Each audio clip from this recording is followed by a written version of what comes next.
தேவ வார்த்தை ஐக்கியத்திற்கு நான் உங்களை வரவேற்கிறேன். நான் ஜெரல் சாண்டியாகோ. நீங்கள் கேட்டுக்கொண்டிருப்பது இயேசுவை அறிந்து கொள்ளுங்கள். இந்த ப்ரோக்ராம் ஆண்டவராகிய இயேசு கிறிஸ்துவை குறித்த போதனை. ஆண்டவராகிய இயேசு கிறிஸ்து யார், அவர் எப்படிப்பட்டவர், அவருடைய போதனைகள் என்ன, அவருடைய மார்க்கம் என்ன, அவருடைய வழிமுறைகள், அவர் செய்த அற்புதங்கள், அவர் செய்த கிரியைகள், அவர் மனுக்குலத்துக்காக உண்டு பண்ணின ரட்சிப்பு, அவருடைய பாடுகள், மரணம், உயிர்த்தெழுதல், விண்ணேற்றம், இவைகளை குறித்த ஒரு போதனை. இந்த போதனை நீங்கள் தொடர்ந்து ஒவ்வொரு வாரமும் கேட்கும்படி நான் உங்களை உற்சாகப்படுத்துகிறேன். நீங்கள் ஆண்டவராகிய இயேசு கிறிஸ்துவை அறியாதவர்கள் என்றால் இந்த போதனைகள் மூலமாக ஆண்டவராகிய இயேசு கிறிஸ்துவை குறித்த சத்தியத்தை அறிந்து கொள்வீர்கள். பாருங்கள், இங்கே கொஞ்சம் அங்கே கொஞ்சம் ஏதாவது ஒன்று கேட்டு தெரிஞ்சுக்கிறது வேறு. பைபிளை சிஸ்டமேட்டிக்காக படித்து கரெக்டாக படித்து அதை சரியான விதத்தில் புரிந்து கொள்கிற அந்த அனுபவம் வேறு. நான் உங்களுக்கு பைபிளை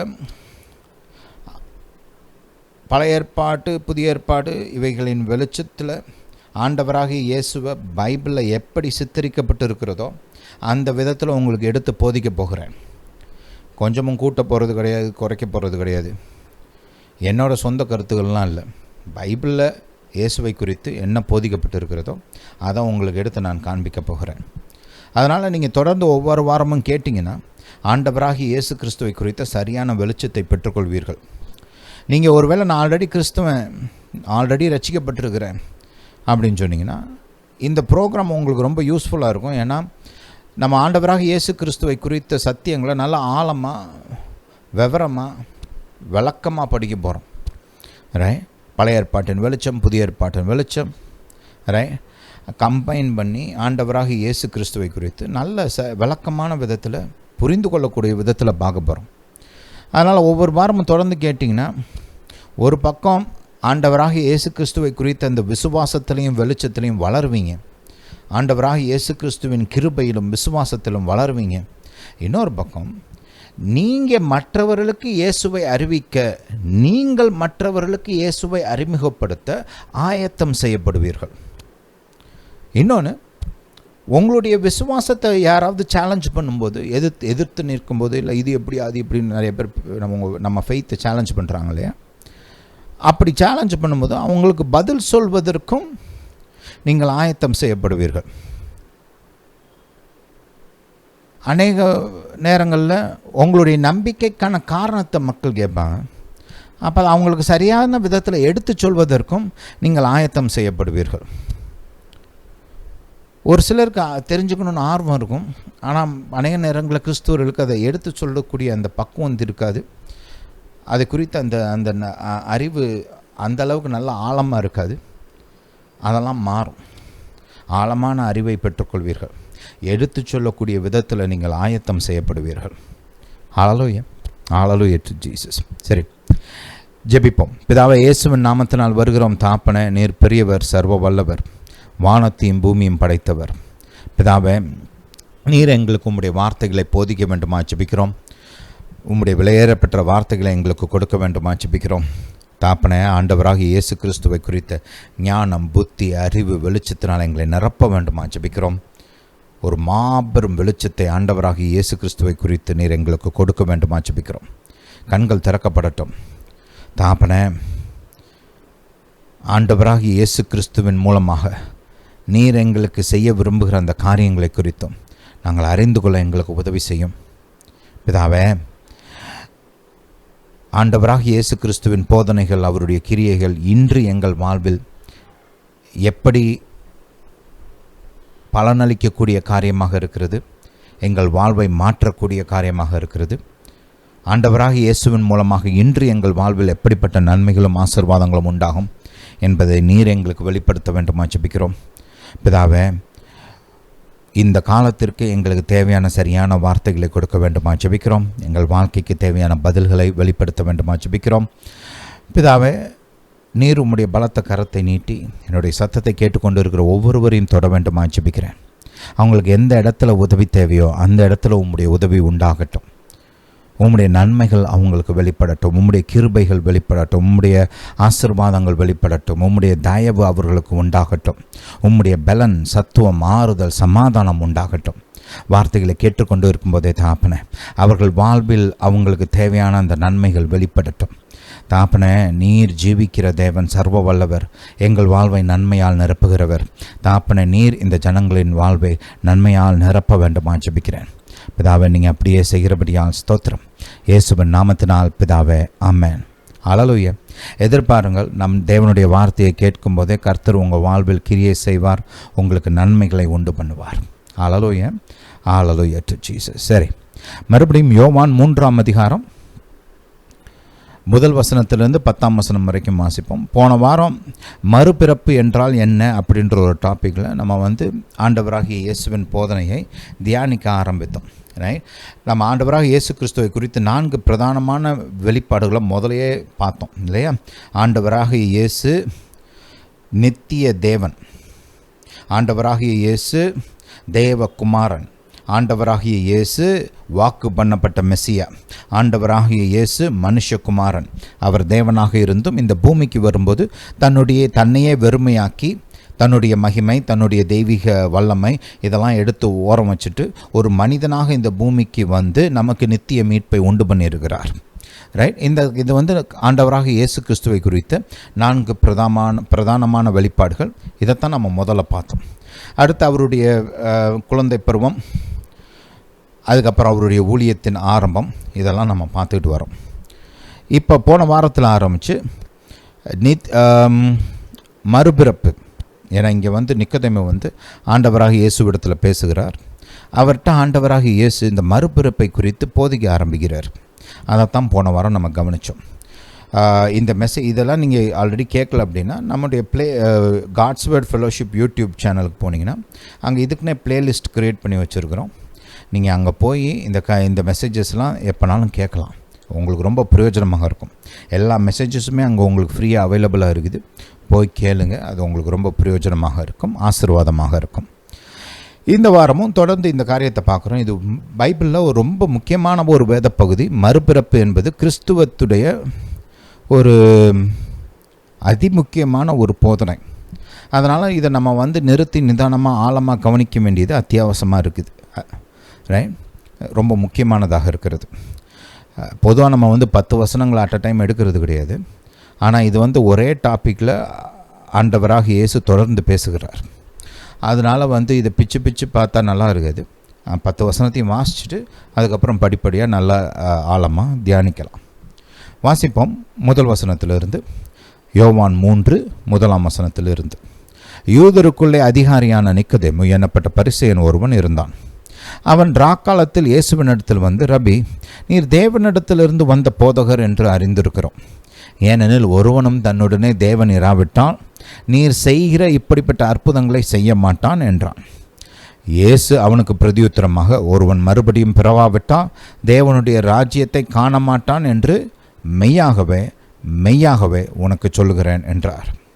அதற்கு நிக்கோதேமு, ஒரு மனுஷன் முதிர் வயதாக இருக்கையில் எப்படி பிறப்பான்? அவன் தாயின் கர்ப்பத்தில் 2ஆம் தரம் பிரவேசித்து பிறக்கக்கூடுமோ என்றான். இயேசு பிரதியுத்தரமாக, ஒருவன் ஜலத்தினாலும் ஆவியினாலும் பிறவாவிட்டால் தேவனுடைய ராஜ்யத்தில் பிரவேசிக்க மாட்டான் என்று மெய்யாகவே மெய்யாகவே உனக்கு சொல்லுகிறேன். மாம்சத்தினால் பிறப்பது மாம்சமாயிருக்கும், ஆவியினால் பிறப்பது ஆவியாயிருக்கும். நீங்கள் மறுபடியும் பிறக்க வேண்டும் என்று நான் உனக்கு சொன்னதை குறித்து அதிசயப்பட வேண்டாம். காற்றானது தனக்கு இஷ்டமான இடத்தில் வீசுகிறது, அதன் சத்தத்தை கேட்கிறாய், ஆகிலும் அது இன்ன இடத்திலிருந்து வருகிறதென்றும் இன்ன இடத்துக்கு போகிறதென்றும் உனக்கு தெரியாது. ஆவியினால் பிறந்தவனவனோ அவனும் அப்படியே இருக்கிறான் என்றார். அதற்கு நிக்கோதேமு, இவைகள் எப்படி ஆகும் என்றான். இயேசு அவனை நோக்கி, நீ இஸ்ரவேலில் போதகனாயிருந்தும் இவைகளை அறியாமல் இருக்கிறாயா? ஹல்லேலூயா. Hallelujah to Jesus. ஒரு மிக முக்கியமான ஒரு வேத பகுதி. கிறிஸ்டியன் ஃபெய்த்தில் இது ஒரு சென்ட்ரல் இஷ்யூ. ரைட். ஒரு மையமான ஒரு கருத்து, அதிமுக்கியமான ஒரு போதனை. ஹல்லேலூயா. சரி, இவைகளை நம்ம பார்க்கலாம். இப்போ போன வாரம் இந்த நிக்கோதேமு யார், அவன் எப்படிப்பட்டவன் அப்படின்றதெல்லாம் பார்த்தோம். அவன் ஒரு பரிசேயனாக இருந்தான். பரிசேய கூட்டத்தார் யார், அவங்களுடைய பின்னணி என்ன, அவங்க நம்புகிற காரியங்கள், அதை குறிச்செல்லாம் நான் வந்து போன வாரம் உங்களுக்கு ஆல்ரெடி சொல்லியிருக்கிறேன். அதே போல் இதில் நம்ம வந்து அநேக பரிசேயர் வந்து இயேசுவை எதிர்த்துன்னு இருந்தாலும் பரிசேயரில் நிறைய நல்லவங்களாம் இருந்தாங்க. அப்போ அப்படிப்பட்டவர்களில் இந்த நிக்கதேமுவும் ஒருவன். இயேசுவை அவன் இன்னும் மெஸ்ஸியாவாக விசுவாசிக்கவில்லை. ஆனால் இயேசு வந்து தேவனால் அனுப்பப்பட்ட ஒரு போதகர் அப்படின்றத அவர் நம்புகிறாரு. தேவன் இயேசு கூட இருக்கிறாரு அப்படின்றத நம்புகிறாரு. கர்த்தர் மூலமாக தான் அவர் அந்த அற்புதங்களெல்லாம் செய்கிறார் அப்படின்றதையும் அவர் நம்புகிறார். அந்த லெவலில் இருக்கிறாரு. இப்போ இயேசு அவரை நெக்ஸ்ட் ஸ்டெப்புக்கு கூட்டிகிட்டு போகிறார், அடுத்த லெவலுக்கு கூப்பிட்டு போகிறாரு. ரைட், தேவ ராஜ்யத்துக்குள்ளே எப்படி நுழையணும் அப்படின்ற அந்த ரகசியத்தை அவருக்கு சொல்லி கொடுக்குறார். ரைட், ஹல்லேலூயா. சரி, அதெல்லாம் நம்ம போன வாரம் பார்த்தோம். இப்போ அடுத்து வந்து போன வாரம் நம்ம வந்து இந்த மறுபடியும் பிறக்கிறதுனா என்ன, இதை குறித்து பழைய ஏற்பாட்டில் என்ன சொல்லப்பட்டிருக்குது. பழைய ஏற்பாட்டில் வந்து மறுபிறப்பு அப்படின்ற ஒரு கான்செப்ட் வந்து அந்த பழைய ஏற்பாட்டின் காலகட்டத்துக்குள்ளே கிடையாது. பழைய ஏற்பாட்டில் மறுபிறப்பு வந்து அறிவிக்கப்படுது. ஆனால் அது எந்த விதத்தில் அறிவிக்கப்படுதுன்னா, இந்த புதிய உடன்படிக்கையின் காலத்தில் இப்படி ஒரு மறுபிறப்பு உண்டாகும் அப்படின்னு பழைய ஏற்பாட்டில் அறிவிக்கப்படுகிறது. ஆனால் பழைய ஏற்பாட்டுக்குள்ளே மறுபிறப்புன்ற ஒரு கான்செப்ட் கிடையாது. ஹல்லேலூயா. பழைய ஏற்பாட்டில் வந்து பார்த்திங்கன்னா, சுருக்கமாக சொல்லணும்னா, ஆபிரகாமின் வித்தாக இருக்க வேண்டும், விருத்த சேதனம் செய்யப்பட்டு இருக்க வேண்டும், தேவனுடைய வார்த்தைக்கு கீழ்ப்படிய வேண்டும். ரைட், இதுதான் கர்த்தர் எதிர்பார்த்த காரியமாக இருக்கிறது. நீங்கள் இதை பழைய ஏற்பாட்டில் பார்க்கலாம். ஒரு சிலர் வந்து கர்த்தரை விசுவாசித்து மற்ற ஆபிரகாமின் சந்ததியாக இல்லாதவங்க கூட, ஒரு சிலர் வந்து மற்ற தேசங்களில் இருந்தவங்க, மற்ற தெய்வங்களை வழிபட்டு இருந்தவங்க கூட கர்த்தரை குறித்து அறிந்து கொண்டு அவரை விசுவாசிக்கிறத நம்ம பார்க்குறோம் பழைய ஏற்பாட்டில். ஆனால் பிரதானமாக பழைய ஏற்பாட்டில் வந்து பார்த்திங்கன்னா, தேவராஜ்யத்தின் மக்கள்னு சொல்லும்போது இது உடன்படிக்கையின் மக்கள். ஆபிரகாமின் சந்ததி உடன்படிக்கை உள்ள மக்கள், நியாயப்பிரமாணத்துக்கு கீழ்ப்படுகிற மக்கள். இப்படி இருந்தால் போதும், அவங்க வந்து தேவராஜ்யத்துக்குள்ளே நுழையிறாங்க. ஒருவேளை அவங்க நியாயப்பிரமாணத்தை மீறி பாவம் செஞ்சுருந்தால் அதுக்கு தேவையான பலிகளை செலுத்தி பாவ மன்னிப்பை பெற்றுக்கொண்டு ரைட் அவங்க வந்து தொடர்ந்து கர்த்தரை பின்பற்றலாம். ரைட், இது இவ்வளோ இருந்தால் போதும். பழைய ஏற்பாட்டில் நீங்கள் வந்து பரலோக குடிமகனாக மாறலாம். Right, hallelujah, hallelujah to Jesus. இதுதான் பழைய ஏற்பாட்டில் இருந்த சத்தியம், அவங்களுக்கு கொடுக்கப்பட்ட போதனை. அப்போ இந்த மறுபிறப்புன்றது புதிய ஏற்பாட்டுக்குரிய ஒரு தனித்துவமான ஒரு கான்செப்டாக இருக்குது. ரைட், ஆனால் இந்த காரியம் வந்து பழைய ஏற்பாட்டு தீர்க்கதரிசிகள்னாலே அறிவிக்கப்படுகிறது. புதிய ஏற்பாட்டின் காலம் வரும், அந்த ஏற்பாட்டில் இந்த விதமாக மக்கள் மறுபடியும் பிறப்பார்கள், அவங்களுக்கு கர்த்தர் புதிய இருதயத்தை கொடுப்பார் அப்படின்றதெல்லாம் போதிக்கப்படுகிறது. ரைட், வரப்போகிற நாட்களில், புதிய ஏற்பாட்டின் நாட்களில் இப்படி நடக்கும் அப்படின்னு வேதம் போதிக்குது. அந்த விதமாக எசேக்கியேல் தீர்க்கதரிசியின் வார்த்தைகளை போன வாரம் நம்ம தியானிக்க ஆரம்பித்தோம். அதைத்தான் நம்ம இன்றைக்கி தொடர்ந்து இன்னும் கொஞ்சம் ஆழமாக பார்க்க போகிறோம். இதை குறித்து அறிந்து கொள்ள வேண்டியது அநேக காரியங்கள் இருக்குது. அதனால் அவசரப்பட வேண்டாம். நம்ம தேவ வார்த்தையை நிறுத்தி நிதானமாக நல்லா புரிஞ்சு கொள்ளக்கூடிய விதத்தில் தியானிக்கலாம். ரைட், எசேக்கியேல் தீர்க்கதரிசியின் புஸ்தகம், ஹல்லேலூயா டு ஜீசஸ், 11ஆம் அதிகாரத்தை தான் போன வாரம் பார்த்தோம். இந்த காரியம் இன்னும் விளக்கமாக 36ஆம் அதிகாரத்துலேயும் சொல்லப்படுகிறது. அதையும் நம்ம பார்க்க போகிறோம் இன்றைக்கி. ஹல்லேலூயா டு ஜீசஸ். 19ஆம் வசனத்திலிருந்து வாசிப்போம். ரைட், அவர்கள் என் கட்டளைகளின்படி நடந்து என் நியாயங்களை கைக்கொண்டு அவைகளின்படி செய்ய நான் அவர்களுக்கு ஏக இருதயத்தை தந்து, அந்த இருதயம்ன்ற வார்த்தையை அண்டர்லைன் பண்ணி வச்சுக்கோங்க. கர்த்தர் என்ன கொடுக்க போகிறாராம்? ஏக இருதயம். ரைட், அவர்கள் உள்ளத்தில் புதிய ஆவியை கொடுத்து, அந்த ஆவின்ற வார்த்தையும் அண்டர்லைன் பண்ணிக்கோங்க, புதிய அப்படின்ற வார்த்தையும் அண்டர்லைன் பண்ணிக்கோங்க. ரைட், கர்த்தர் என்ன கொடுக்க போகிறாராம்? உள்ளத்தில் புதிய ஆவியை கொடுத்து, கல்லான இருதயம், அந்த வார்த்தைகளையும் அண்டர்லைன் பண்ணி வச்சுக்கோங்க. கல்லான இருதயத்தை அவர்கள் மாம்சத்திலிருந்து எடுத்து போட்டு சதையான இருதயத்தை அவர்களுக்கு அருளுவேன். இந்த சதையான இருதயம் அப்படின்றதை அண்டர்லைன் பண்ணிக்குவோம். இது வந்து பார்த்திங்கன்னா மேலோட்டமாக பார்த்தா இது என்னமோ கர்த்தர் வந்து ஹார்ட் டிரான்ஸ்பிளான்ட் பண்ணுற மாதிரி தெரியுது இல்லையா? இந்த இந்த இந்த பிளட் பம்ப் நம்ம இப்போ பொதுவாக நம்ம இருதயம் சொல்லும்போது நம்ம வந்து இந்த மேலே சரீர இருதயத்தை நம்ம குறித்து யோசிக்கிறோம் இல்லையா. நம்முடைய சரீர இருதயம் தான் நம்ம பாடியில் பிளட் பம்ப் பண்ணுற அந்த ரத்தத்தை வந்து பம்ப் பண்ணுற ஆர்கனாக செயல் இருக்குது இல்லையா, ஒரு உறுப்பாக இருக்குது. அதுதான் சரீரம் முழுவதுக்கும் பிளட்டை அனுப்புது. ரைட். Hallelujah to Jesus. அப்போது அந்த மாதிரி சில சமயம் அது சரியாக வேலை பார்க்கலன்னா அதை எடுத்துகிட்டு இப்போல்லாம் புதிய இருதயத்தை கூட வைக்கிற அளவுக்கு டெக்னாலஜிலாம் வளர்ந்துருக்குது, மருத்துவம் வளர்ந்துருக்குது. இது அந்த மாதிரி ஃபிசிக்கல் இருதயத்தை மாத்திர ஒரு ஹார்ட் டிரான்ஸ்பிளான்ட் குறித்து கர்த்தர் இங்கே பேசலை. பைபிள் அநேக நேரங்களில் இருதயம் அப்படின்னு சொல்லும்போது அது வந்து உள்ளான மனிதனை குறிக்கிறது. சொல்லுங்கள், உள்ளான மனிதன். ரைட். இன்வர்ட் மேன் அப்படின்னு இங்கிலீஷில் சொல்லுவாங்க, தமிழில் உள்ளான மனிதன். ரைட். அப்போ உள்ளான மனிதன்னா என்ன? நான் என்ன இப்போ 2-3 பேராக இருக்கிறாங்க என் உடம்புக்குள்ளே, நான் என்ன வேறு ஆளா? அது என்னது அது உள்ளான மனிதன்? இதை நம்ம புரிஞ்சுக்கணும்னா சரியா நம்ம வந்து கர்த்தர் மனிதனை எப்படி உருவாக்கி இருக்கிறாரு அப்படின்றத புரிஞ்சுக்கணும். அப்போ தான் மறுபிறப்பு வழங்கும். ரைட். இது புரியலைன்னா நம்ம நிக்கோதேமு கேட்ட மாதிரி, ஏங்க எனக்கு நம்ம ஊரில் சொல்லுவாங்களே 2 கழுத வயசாயிருச்சு, இப்போ நான் வந்து பிறந்து மறுபடியும் என் தாயோட கர்ப்பத்துக்குள்ளே போய் அங்கே உள்ளனா வெளியில் திரும்பியா வர முடியும்? ரைட். அது எப்படிங்க ஆகும்? அந்த மாதிரி கேள்வி தான் வரும். ரைட். அந்த மனுஷனை கர்த்தர் எப்படி உருவாக்கி இருக்கிறாரு, அந்த இருதயம் ஆவினா என்ன அப்படின்னு விளங்கிருச்சுன்னா நம்மளுக்கு மறுபிறப்பு ஈஸியாக புரியும். ரைட். அதனால் இந்த பாயிண்ட்டை மைண்டில் வச்சுக்கோங்க. ஒரு காரியத்தை நான் உங்களுக்கு காமிக்கிறேன். 1 தெசலோனிக்கர் 5ஆம் அதிகாரம் 23ஆம் வசனத்தை கவனிப்போம். சமாதானத்தின் தேவன் தாமே உங்களை முற்றிலும் பரிசுத்தமாக்குவாராக. உங்கள்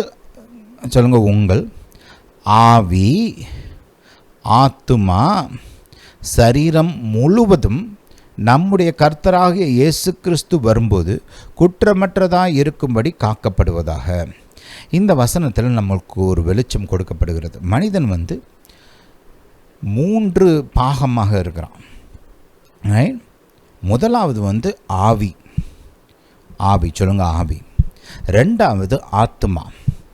3வது தான் சரீரம். இப்போ நம்ம வெளியில் பார்க்குற இந்த சரீரம் வந்து நம்முடைய வெளிப்புற பகுதியாக இருக்கிறது, அவுட்வர்ட் மேன். ரைட். அப்போது பொதுவாக நம்ம வந்து இந்த வெளிப்புற பகுதியை தான் நன்றாக அறிந்து வைத்திருக்கிறோம். ரைட். இதை குறித்து நம்மளுக்கு வந்து நிறையா தெரியும். நம்ம சரீரம் எப்படி இருக்குது, கை எப்படி இருக்குது, கால் எப்படி இருக்குது. நம்ம கண்ணாடியில் பார்க்கும்போது கூட நம்ம உள்ளே இருக்கிற ஆத்மா தெரியாது, உள்ளே இருக்கிற ஆவி தெரியாது. ரைட். நம்முடைய இந்த சரீரம் தான் தெரியுது. உள்ளே இருக்கிற காரியங்களை நம்மளால் உணர முடியுது இல்லையா. ரைட். ஆனால் உள்ளே இருக்கிற காரியங்களை நம்மளால் பார்க்க முடிகிறது கிடையாது. நம்ம பார்க்கும்போது வந்து பார்த்தோம்னா இந்த வெறும் சரீரத்தை மட்டும்தான் பார்க்க முடியுது. ரைட். அப்போது பொதுவாக மக்கள் வந்து இந்த சரீரத்தையே மட்டுமே பார்த்து பழகிட்டாங்க. அதனால் அவங்கள பொறுத்த வரைக்கும் நீ யாருன்னு கேட்டால் நான் வந்து இந்த சரீரம் அப்படின்ற மாதிரி தான் அவங்க யோசிக்கிறாங்க. இந்த அநேக கர்த்தரை நம்பாத நாத்திகர்கள்லாம் இருக்கிறாங்க இல்லையா, ஏத்திஸ்ட்ஸ், நாத்திகர்கள், அந்த மெட்டீரியலிஸ்ட்னு சொல்லுவாங்க. இன்னொரு குரூப். அவங்க வந்து பார்த்திங்கன்னா இந்த இயற்கையை மட்டும்தான் நம்புவாங்க, ஆவி உலகத்தெல்லாம் நம்ப மாட்டாங்க. இந்த இயற்கையாக என்ன தெரியுதோ அது மட்டும்தான் அப்படின்ற மாதிரி யோசிப்பாங்க. பொதுவாக அந்த ஏத்திஸ்ட், அப்புறம் வந்து இந்த நேச்சுரலிஸ்ட், மெட்டீரியலிஸ்ட், இவங்களாம் அந்த குரூப்பில் இருக்கிற ஆட்கள். அப்போ அவங்களாம் என்ன சொல்லுவாங்கன்னா, மனுஷன்னா இந்த சரீரம் மட்டும்தான், இந்த சரீரம், இந்த மூளை. ரைட். அவங்க வந்து ஒரு சிலர்லாம் பார்த்திங்கன்னா எந்த அளவுக்கு மோசம்னா, மனதை கூட நம்ப மாட்டாங்க, மைண்டை கூட நம்ப மாட்டாங்க, ஆத்மாவை கூட நம்ப மாட்டாங்க. இன்னும் ஒரு சிலர் பார்த்திங்கன்னா ஆவின்றதெல்லாம் அவங்களுக்கு ரொம்ப தூரமான விஷயம். மனம், ஆத்மாவை கூட அவங்க நம்ப மாட்டாங்க. மூளை தான், மூளையை பயன்படுத்தி மட்டும்தான் நம்ம சிந்திக்கிறோம், அதுக்கு பின்னாடி பேக்ரவுண்டெல்லாம் ஒன்றும் கிடையாது அப்படின்ற மாதிரி பேசுவாங்க. ரைட். அப்போ பொதுவாக மக்கள் வந்து இந்த சரீரத்தை குறித்து ரொம்ப நல்லா தெரிஞ்சு வச்சுருக்கிறாங்க. நம்மளும் பார்த்தோம்னா இந்த சரீரத்தை நல்லா பேணி பாதுகாக்கிறோம். ரைட். 3 வேளை நல்லா சாப்பிட்றோம். ரைட். உடம்புல நல்லா பலன் வேணும், சத்துவம் வேணும், நல்லா ஸ்ட்ரென்த் வேணும் அப்படின்னு ரொம்ப கவனமாக இருக்கிறோம். ரைட். சரீரம் டயர்டாகிடுச்சுன்னா ரெஸ்ட் எடுக்கணும், ரைட். ஒரு நாளைக்கு அட்லீஸ்ட் ஒரு 7 மணி நேரம் நல்லா தூங்கணும் அப்படின்ற ஒரு கான்செப்ட்லாம் வச்சுருக்குறோம், ரைட். நல்லா சாப்பிட்டு நல்லா தண்ணியெல்லாம் குடித்து சரீரத்தை நல்லா பாதுகாத்துக்கணும். ஏதாவது வியாந்தி வந்துருச்சுன்னா மருந்து எடுத்து அதை உடனே நீக்கணும் அப்படின்னு இந்த சரீரத்தை குறித்து ரொம்ப அக்கறை உள்ளவங்களாக இருக்கிறோம், அதை குறித்து அதிகமாக அறிந்தவர்களாக இருக்கிறோம். இதனாலேயே பாருங்கள், நம்மளுக்கு மனுஷன்னா அதை பேசிக்காக சரீரத்தோடு மட்டும்தான் ஈக்குவேட் பண்ணுறோம். ஆனால் ஒரு சிலர் பார்த்திங்கன்னா இதை தாண்டி இன்னும் கொஞ்சம் மேலே வந்திருக்கிறாங்க. அவங்க ஆத்மா மனது இதை குறித்து நல்லா தெரிஞ்சு வச்சுருக்கிறாங்க. மனுஷன்னா வெறும் சரீரம் கிடையாது, அவன் வெறும் மூளை கிடையாது, அந்த மூளைக்கு பின்னாடி ஒரு மனம் இருக்கிறது, ஆத்மா இருக்கிறது. அந்த ஆத்மா மனது ரொம்ப முக்கியம், அதை டெவலப் பண்ணணும் அப்படின்றதில் ரொம்ப குறிப்பாக இருக்கிறாங்க. இந்த கிரேக்கருடைய போதனைகள்லாம் பார்த்திங்கன்னா இந்த ஆத்மா மனது அதுக்கெலாம் அவங்க நிறைய முக்கியத்துவம் கொடுக்குறாங்க. பொதுவாக நல்லா சிந்திக்கக்கூடிய ஆட்கள், நல்லா ஞானத்தை தேடுகிற கூட்டத்தார், இவங்கெல்லாம் பார்த்திங்கன்னா இந்த மனம் ஆத்மாவெல்லாம் தே வில் பிலீவ் அது வெறும் ஒரு மைண்டோட ஃபங்க்ஷன் மட்டும் கிடையாது, அதாவது பிரெயினோட ஃபங்க்ஷன், மூளையோட ஃபங்க்ஷன் மட்டும் கிடையாது, அதுக்கு பின்னாடி மனம் இருக்கிறது, அதுக்கு பின்னாடி ஆத்மா இருக்குது அப்படின்றதெல்லாம் நம்புகிறான். இப்போ நம்மளை மாதிரி கர்த்தரை அறிந்தவர்கள், பைபிளை தெரிஞ்சவங்க தான் அதையும் தாண்டி இந்த ஆவின்ற காரியத்தை நம்புகிறோம். ஒரு சிலர்லாம் ஆவின்னு மற்ற காரியங்களை இதை சொல்கிறாங்க, ஆனால் அவங்க மனுஷனுடைய ஆவி, உள்ளான மனிதனுடைய ஆவி அவங்க ஓரளவுக்கு நம்புகிறாங்கன்னு கூட சொல்லலாம். ஒரு சிலர்லாம் இப்போ இந்த நம்ம ஊர்லலாம் சொல்லுவாங்கள்டே, அந்த செத்து போனவங்களுடைய ஆவிலாம் இங்கேயே சுற்றும் அப்படின்ற மாதிரிலாம் சொல்லுவாங்க இல்லையா. அப்போ அந்த விதத்தில் ஆவி அப்படின்னு தெரிஞ்சு வச்சுருக்கிறாங்க. ஆனால் அந்த மனுஷன் ஒரு ஆவியாக இருக்கிறான், அவன் எப்படி செயல்படுறான் அப்படின்றத அவங்க அந்த அளவுக்கு ஆழமாக தெரிஞ்சு வச்சுருக்கல. மேலோட்டமாக மனுஷன் செத்துட்டான், அவன் ஆவி இங்கே சுற்றும் அப்படின்னு ஒரு மேலோட்டமான ஒரு காரியத்தில் அவங்க அந்த விதமாக நம்புகிறாங்க. பைபிள் அப்படி போதிக்கிறது கிடையாது. நான் மக்களுடைய நம்பிக்கை எப்படி இருக்குதுன்றதை நான் உங்களுக்கு சொல்கிறேன், ரைட். அவங்க ஆவினா எந்த விதத்தில் சிந்திக்கிறாங்க பொதுவாக அப்படின்றத உங்களுக்கு சொல்கிறேன், ரைட். அப்போது பொதுவாக பார்த்திங்கன்னா மனுக்குலத்தில் இந்த ஆவியை குறித்து அவ்வளோ வெளிப்பாடு கிடையாது.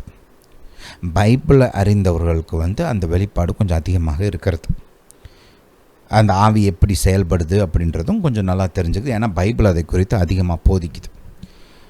பொதுவாக கிறிஸ்தவர்கள் மத்தியில் கூட இன்னொரு காரியம் சொல்லணும்னா, இப்போ நிறைய பேர் ஆவியும் ஆத்மாவும் ஒன்று அப்படின்னு நினச்சிக்கிறாங்க. ஆனால் ஆவியும் ஆத்மாவும் ஒன்று கிடையாது, ரைட். இந்த காரியங்களை நீங்கள் ஃபஸ்ட்டு தெரிஞ்சுக்கோங்க, ரைட். இது தெரிஞ்சுக்கிட்டிங்கன்னா உங்களுக்கு விளங்கும். அப்போ ஆவினா என்ன, ஆத்மானா என்ன, சரீரம்னா என்ன? சரீரத்தை கொடுத்து நமக்கு ஆல்ரெடி தெரியுது, ரைட்.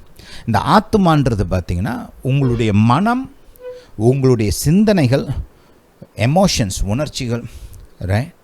இதெல்லாம் அந்த ஆத்மாக்குள்ளே இருக்குது. எங்கே இருக்குது? ஆத்மாவில் இருக்குது. ஆத்மா தான் இதையெல்லாம் உள்ளடக்கின ஒரு காரியம் இருக்குது. மனமே ஆத்மாவின் ஒரு பகுதியாக இருக்குது. அந்த ஆத்மா மனம்தான் மூளைக்கு பின்னாக இருந்து செயல்படுகிற காரியமாக இருக்கிறது, பிரெயினுக்கு பின்னாடி இருந்து, ரைட். அப்போ ஆவி ஆத்மா என்ன? ஆத்மானா என்ன? நம்முடைய மனம், நம்முடைய சிந்தனைகள், நம்முடைய கற்பனைகள், ரைட்.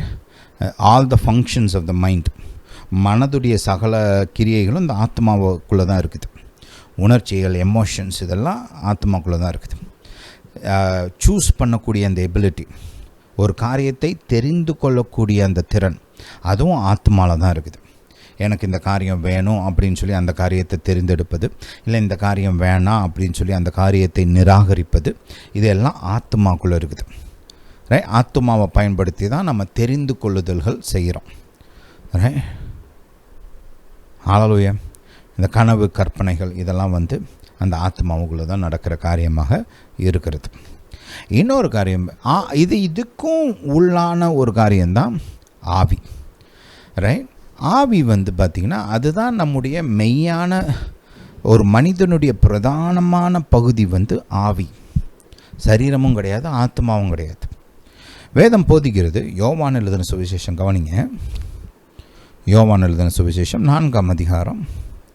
இங்கே நம்ம பார்க்குறோம், கர்த்தர் அந்த சமாரிய பெண் கூட பேசிகிட்டு இருக்கும்போது மனுஷன் வந்து எப்படி கர்த்தர் ஆராதிக்கணும் அப்படின்றது குறிச்செலாம் ஒரு பேச்சு வருது இல்லையா, ரைட்?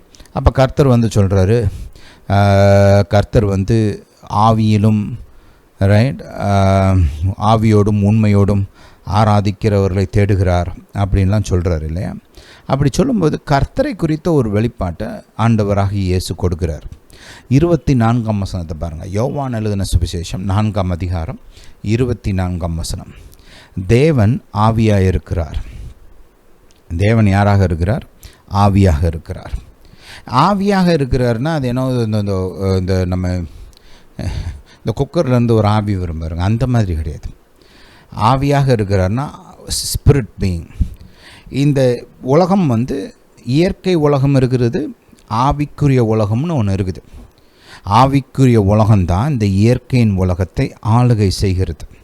ஏன்னா கர்த்தர் வந்து ஆவி உலகத்தில் இருக்கிறார், கர்த்தர் ஆவியாக இருக்கிறார். ஆவி உலகத்தில் இருக்கிறவங்களுக்கும் சரீரம் இருக்குது, ஆனால் அவங்க சரீரம் வந்து நம்மளை மாதிரி இந்த மாம்சத்துக்குரிய சரீரம் கிடையாது, ஆவிக்குரிய சரீரம், ரைட்? கர்த்தருக்கு ஒரு சரீரம் இருக்கிறது, ஆவிக்குரிய சரீரம். வானதூதர்களுக்கு வந்து சரீரம் இருக்கிறது, ஆவிக்குரிய சரீரம், ரைட்? பிசாசுக்கும் அவங்களுக்கும் சரீரம் இருக்குது, அதுவும் ஆவிக்குரிய சரீரம். இது எல்லாமே பார்த்திங்கன்னா ஆவி உலகத்தில் இருக்கிறாங்க, ரைட்?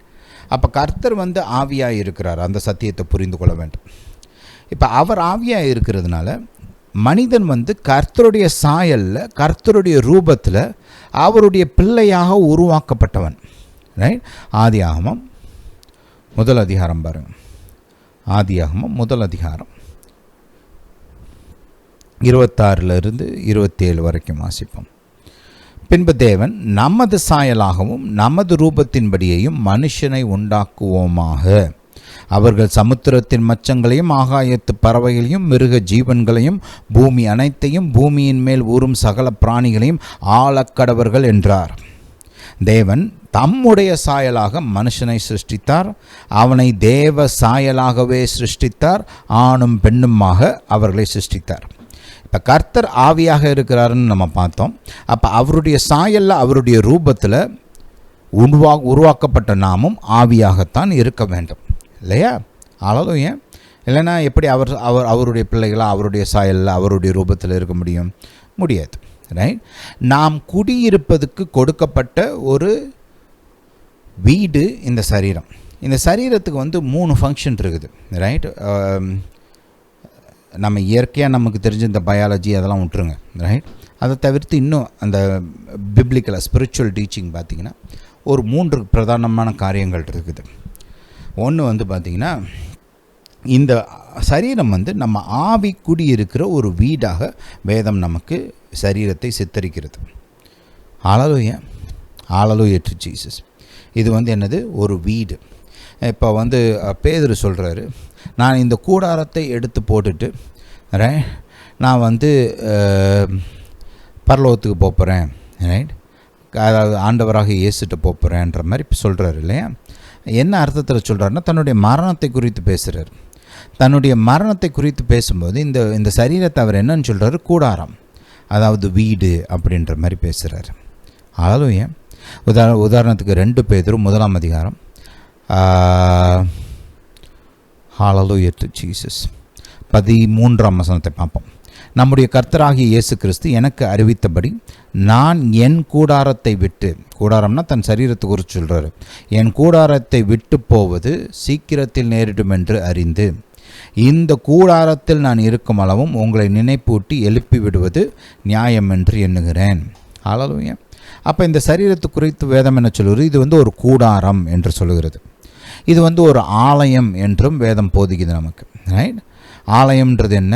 தேவன் குடியிருக்கிற வீடு தான் நம்ம ஆலயம்னு சொல்கிறோம். மனுஷன் குடியிருக்கிற வீடு தான் கூடாரம் இல்லை பில்டிங் அப்படின்னு சொல்லலாம் இல்லையா? ஆனால் தேவன் குடியிருக்கிற இடத்த ஆலயம்னு சொல்கிறோம் இல்லையா? நம்முடைய சரீரம் வந்து பரிசுத்த ஆவியானவரின் ஆலயமாக இருக்கிறது அப்படின்னு வேதம் போதிக்குது இல்லையா? ஹல்லேலூயா. நம்ம பரிசுத்த ஆவியானவர் வந்து இந்த சரீரத்துக்குள்ளே இருக்கிறாரு, உண்மை. ஆனால் நமக்குள்ளே எந்த இடத்துல வாசம் செய்கிறார் அப்படின்னு பார்த்தோம்னா, நமக்குள்ளே இருக்கிற ஆவி இருக்கு இல்லையா, அதுக்குள்ளே தான் பரிசுத்த ஆவியானவர் குடியிருக்கிறார். நம்ம ஆவி இந்த சரீரத்தில் இருக்குது, ரைட். பாயிண்ட்டை மட்டும் நினப்பில் வச்சுக்கோங்க. நான் இன்னும் அதிகமாக இதுக்குள்ளே போக வேண்டாம். நம்ம சப்ஜெக்ட்டுக்கு இவ்வளோ போதும். ரைட். அப்போது இது வந்து ஆலயமாகவும் இருக்கிறது, நாம் தேவனுடைய ஆலயமாக இருக்குது, நாம் குடியிருக்கிற வீடாகவும் இருக்கிறது இந்த சரீரம். ரைட். இது ஒரு ஃபங்க்ஷன். இன்னொரு இடத்துல வந்து வேதம் என்ன சொல்லுது அப்படின்னு பார்த்தோம்னா, இது வந்து ஒரு க்ளோத்திங். ரைட். நம்ம பயன்படுத்துகிற ஒரு ட்ரெஸ் மாதிரி இருக்குது. ஹல்லேலூயா. நாம் அணிகிற ஒரு ஆடையாக இருக்கிறது. 2 கொரிந்தியர் 5ஆம் அதிகாரம் 2 கொரிந்தியர் 5. ஹல்லேலூயா. ஓகே 2ஆம் வசனத்திலிருந்து வாசிப்போம். இல்லை, வசனத்திலிருந்தே வாசிப்போம். பூமிக்குரிய கூடாரமாகிய நம்முடைய வீடு அழிந்து போனாலும் தேவனால் கட்டப்பட்ட கைவேலை இல்லாத நித்திய வீடு பரலோகத்தில் நமக்கு உண்டு என்று அறிந்திருக்கிறோம். பாருங்கள், பூமிக்குரிய கூடாரம் அப்படின்னா என்னது? நம்முடைய சரீரம்தான். இது வந்து இந்த பூமியில் நாம் வாழ்வதற்கு நமக்கு கொடுக்கப்பட்ட ஒரு கூடாரம், ஒரு வீடு, ஒரு ஆடை. ஹல்லேலூயா. புரியுதா? அடுத்து பார்த்தோம்னா அதே அதிகாரத்தில் 3ஆம் வசனத்திலிருந்து பார்ப்போம். தரித்து கொண்டவர்களானால் நிர்வாணியாய் காணப்பட மாட்டோம். இந்த கூடாரத்தில் இருக்கிற நாம் பாரம் சுமந்து தவிக்கிறோம். இந்த போர்வையை களைந்து போட வேண்டும் என்று விரும்பாமல் மரணமானது ஜீவனால் விழுங்கப்படுவதற்காக போர்வை தரித்தவர்களாக இருக்க வேண்டும் என்று விரும்புகிறோம். அப்போ இங்கே பார்த்தோம்னா இந்த சரீரத்தை வேதம் ஒரு ஆடையாக சித்தரிக்கிறது. ரைட். நாம் தரித்து கொண்டு இருக்கிற ஒரு ஆடையாக. ரைட். அங்கே பொதுவாக நம்ம பார்த்தோம்னா இப்போ சரீரம் வந்து நிர்வாணம் மூடப்பட வேண்டும் அப்படின்னா நம்ம வந்து ஆடைகளை அணிந்து கொள்கிறோம் இல்லையா? ஆடைகளை அணிந்து கொள்ளும்போது நிர்வாணம் மூடப்படுகிறது, நாம் நிர்வாணிகளாய் காணப்பட மாட்டோம். ரைட். அதே மாதிரி அந்த போர்வைன்ற வார்த்தையும் வேதம் இங்கே பயன்படுத்துகிறது. அதுவும் பார்த்திங்கன்னா ஒரு துணி தான் இல்லையா? நம்ம வந்து அந்த நம்மளுக்கு சளி இல்லாமல் இருக்கிறதுக்கு, ரைட், நம்ம வந்து இந்த போர்வையை வந்து நம்ம போத்திக்கிட்டு நம்ம வந்து தூங்குறதுக்கு இதுக்கெல்லாம் பயன்படுத்துகிறோம். ரைட்.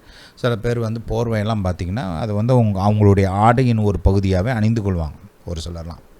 ரைட். இந்த குளிர் பகுதியில் வாழ்கிறவங்க அவங்கெல்லாம் பார்த்திங்கன்னா அவங்களோட ட்ரெஸ் டைப்லெல்லாம் பார்த்திங்கன்னா இந்த போர்வை டைப்லேயே இருக்கும். ரைட். அந்த விதத்தில் அப்போ இது வந்து பாருங்கள், சரீரம் வந்து ஒரு துணியாக, ஒரு ஆடையாக சித்தரிக்கப்படுகிறது வேதத்தில். இதே வந்து ரோமருக்கு எழுத நிருபத்தில் நம்ம 6ஆம் அதிகாரத்தில் போய் பார்த்தோம்னா அங்கே வந்து ஒரு ஆயுதமாக, கருவியாக, இங்கிலீஷ்லலாம் இன்ஸ்ட்ருமெண்ட்ன்ற வேர்டு பயன்படுத்தியிருப்பாங்க. ஒரு கருவியாக வேதம் வந்து சரீரத்தை சித்தரிக்குது. இப்போ உதாரணத்துக்கு ரோமர் 6:13 பார்த்தோம்னா, நீங்கள் உங்கள் அவயவங்களை, அதாவது நம்முடைய சரீரத்தின் பல்வேறு உறுப்புகளை அநீதியின் ஆயுதங்களாக பாவத்திற்கு ஒப்புக்கொடாமல் உங்களை மரித்தோரிலிருந்து பிழைத்திருக்கிறவர்களாக தேவனுக்கு ஒப்பு கொடுத்து உங்கள் அவயவங்களை நீதிக்குரிய ஆயுதங்களாக தேவனுக்கு ஒப்பு கொடுங்கள். அப்போ இங்கே வந்து வேதம் வந்து நம்முடைய சரீரத்தை ஒரு ஆயுதம், ஒரு கருவி என்று போதிக்கிறது. ஹல்லேலூயா. Hallelujah to Jesus. கிரேக்க மொழியில் போய் பார்த்தோம்னா இதுக்கு வந்து ஒரு வார்த்தை பயன்படுத்துகிறாங்க, ஹாப்லான் அப்படின்னு ஒரு ஆயுதம் வார்த்தை பயன்படுத்துகிறாங்க. அதோடைய அர்த்தத்தை நீங்கள் படித்து பார்த்தீங்கன்னா இம்ப்ளிமெண்ட், யுட்டன்சில், டூல், ரைட், வெப்பன், இப்படி பல அர்த்தங்கள் இருக்குது. எசென்ஷியலாக பார்த்தோம்னா ஒரு கருவி. இப்போ ஆயுதம் கூட ஒரு கருவி தானே, யுத்தம் செய்கிறதுக்கு நம்ம பயன்படுத்துகிற ஒரு கருவி. ரைட். அப்போ இந்த கிரேக்க வார்த்தைக்கு வந்து இந்த கருவின்றது தான் பிரதானமான அர்த்தம். ஒரு இம்ப்ளிமெண்ட், நம்ம பயன்படுத்துகிற ஒரு கருவி, ஒரு யுட்டன்சில், பாத்திரம் பயன்படுத்துகிறோம் இல்லையா? இல்லை ஒரு டூல், வேலை பார்க்குறதுக்கு நம்ம பயன்படுத்துகிற ஒரு டூல், அதுவும் கருவி இல்லையா? அப்புறம் வெப்பன், ஆயுதம். ஆயுதமும் யுத்தத்திற்கு நம்ம பயன்படுத்துகிற ஒரு கருவி. ரைட். ஸோ இதுதான் அர்த்தம். இந்த சரீரம் வந்து ஒரு கருவியாக இருக்கிறது. ஹல்லேலூயா. Hallelujah to Jesus. அப்போது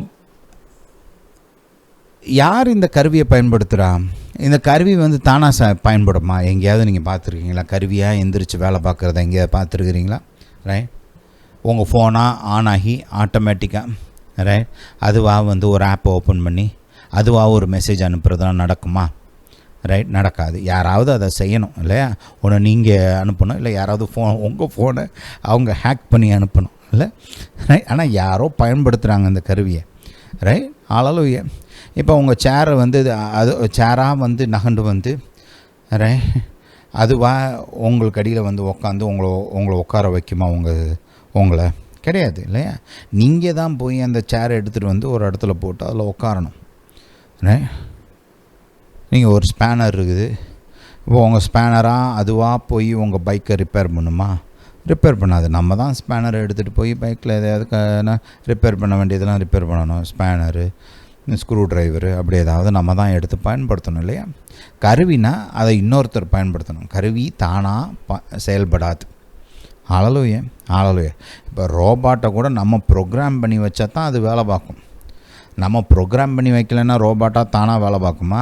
தானாக வேலை பார்க்காது. அது எப்படி வேலை பார்க்கணும், என்ன செய்யணும்னு நம்ம ப்ரோக்ராம் பண்ணி வச்சா தான் ரோபாட் கூட இயங்கும். ஹல்லேலூயா. இப்போ ஏஐன்னு சொல்கிறாங்க. ஏஐ வந்து நம்ம உருவாக்கி வச்சுருக்கிற ஒரு இயந்திரம் தான். அதுக்கு உயிர் கிடையாது, அதுவாக சிந்தியது. நம்ம என்னத்தை அதுக்குள்ளே போட்டு வச்சுருக்கிறோமோ, இப்போ அதை ப்ரோக்ராம் பண்ணவங்க, ஏஐ ப்ரோக்ராம் பண்ணவங்க அதுக்குள்ளே என்ன இன்ஃபர்மேஷன் பண்ணி போட்டு வச்சுருக்கிறாங்களோ, அதை எப்படி டிசைன் பண்ணி வச்சுருக்கிறாங்களோ, எந்த விதத்தில் அது செயல்படணும்னு இன்ஸ்ட்ரக்ஷன் கொடுத்துருக்குறாங்களோ அந்த விதத்தில் தான் ஏஐயும் செயல்பட முடியும் இல்லையா? அப்போது இந்த பாயிண்ட்லாம் மைண்டில் வச்சுக்கோங்க. ரைட். இப்போ இந்த சரீரம் வந்து அதுவாக செயல்படாது. ரைட். அதுவாக செயல்பட முடியும்னா ஏன் ஒரு ஆள் மறிக்கிறான்? இப்போ எல்லாருமே வியாதி வந்து மறிக்கிறது கிடையாது. நல்லா ஹெல்த்தியாக இருக்கிறவங்க கூட மறிக்கிறாங்க. ரைட். ஏன்? மரணம் என்பது என்ன? இந்த நம்முடைய உள்ளான அந்த ஆவி மனிதன் இந்த சரீரத்தை விட்டு வெளியில் போகிறது தான் மரணம். இந்த ஆவி சரீரத்தை விட்டு வெளியில் போயிட்டான்னா இந்த சரீரம் வந்து செத்து போகும். அதனால தான் வேதம் வந்து இப்படி சொல்லுது. கவனிங்க. யாக்கோபு எழுதின நிருபம் 2ஆம் அதிகாரம் 26வது வசனத்தை படிங்க. கடைசி வசனம் யாக்கோபு 2:26. அப்படியே ஆவி இல்லாத சரீரம் செத்ததாக இருக்கிறது போல கிரிகைகள் இல்லாத விசுவாசமும் செத்ததாக இருக்கிறது. அப்போ ஆவி இல்லாத சரீரம் தான் செத்து போகும். ஏன்னா இயக்குறதுக்கு இப்போ ஆள் கிடையாதுல்ல. ரைட். அப்போ இந்த சரீரத்தை இயக்குவது யார்? நம்முடைய உள்ளான மனிதன், நம்முடைய ஆவி மனிதன். நம்ம வந்து என்னவாக இருக்கிறோம்? ஆவியாக இருக்கிறோம். ரைட். கர்த்தருடைய சாயலில், கர்த்தருடைய ரூபத்தில் அவருடைய பிள்ளையாக உருவாக்கப்பட்ட ஆவியாக இருக்கிறோம். அதனால் இந்த ஆவி தான் இந்த சரீரத்தை இயக்குகிறது. இப்போ நான் வந்து ரைட் இந்த மைக்கை பிடிச்சி இந்த மைக்கில் நான் பேசணும் அப்படின்னு ஒரு முடிவெடுத்துருக்கிறேன். முடிவெடுத்து இந்த மைக்கை என் கையில் எடுத்து அதை என் வாய்க்கு நேராக வச்சு நான் வந்து பேசிக்கிட்டு இருக்கிறேன். ரைட். இதை நான் நிப்பாட்டணும்னு ஒரு முடிவு பண்ணேன்னா ரைட் இந்த ரெக்கார்டிங்கை நிப்பாட்டிட்டு ரைட் ஹல்லேலூயா அந்த மைக்கை கீழே வச்சுட்டு நான் வேறு வேலை பார்க்க போகலாம். ஹல்லேலூயா. Hallelujah to Jesus. புரியுதா? அப்போ உள்ளே இருக்கிற ஆவி தான் சரீரத்தை செயல்படுத்துகிறது. ஆத்துமாவையும் ஆவி தான் செயல்படுத்துகிறது. ஆத்துமாவும் ஒரு கருவி தான். முடிவுகள் எடுப்பதற்கு, சிந்திப்பதற்கு, யோசிப்பதற்கு, ரைட், கனவு காண்பதற்கு, கற்பனை செய்வதற்கு, உணர்வதற்கு, ரைட், இதுக்கெல்லாம் நாம் பயன்படுத்துகிற ஒரு கருவி தான் இந்த ஆத்மா. ஆத்மாவில் தான் நான் முடிவுகள் எடுக்கிறேன், தெரிந்து கொள்ளுதல் செய்கிறேன். ரைட். சூஸ் பண்ணுறேன். இப்போ ஒரு காரியத்தை யோசிக்கிறேன், ஒரு காரியத்தை குறித்து சிந்திக்கிறேன். சரி இதை செய்யலாம்னு நினைக்கிறேன் அப்படின்னு ஒரு யோசனை வருது. அதை செய்யலாம்னு நினச்சிட்டு இருக்கிறேன். அப்புறம் செய்ய போகிறேன் அப்படின்னு முடிவு பண்ணிவிட்டு என்ன செய்யணும்னு நினைக்கிறேனோ அதை இந்த சரீரத்தை பயன்படுத்தி செய்கிறேன். ஹல்லேலூயா. Hallelujah to Jesus. இப்போ நான் ஒரு நல்ல காரியம் செய்யணும்னு யோசிக்கிறேன்னு வச்சுக்கோங்க. அதை குறித்து சிந்திச்சு பார்க்குறேன்.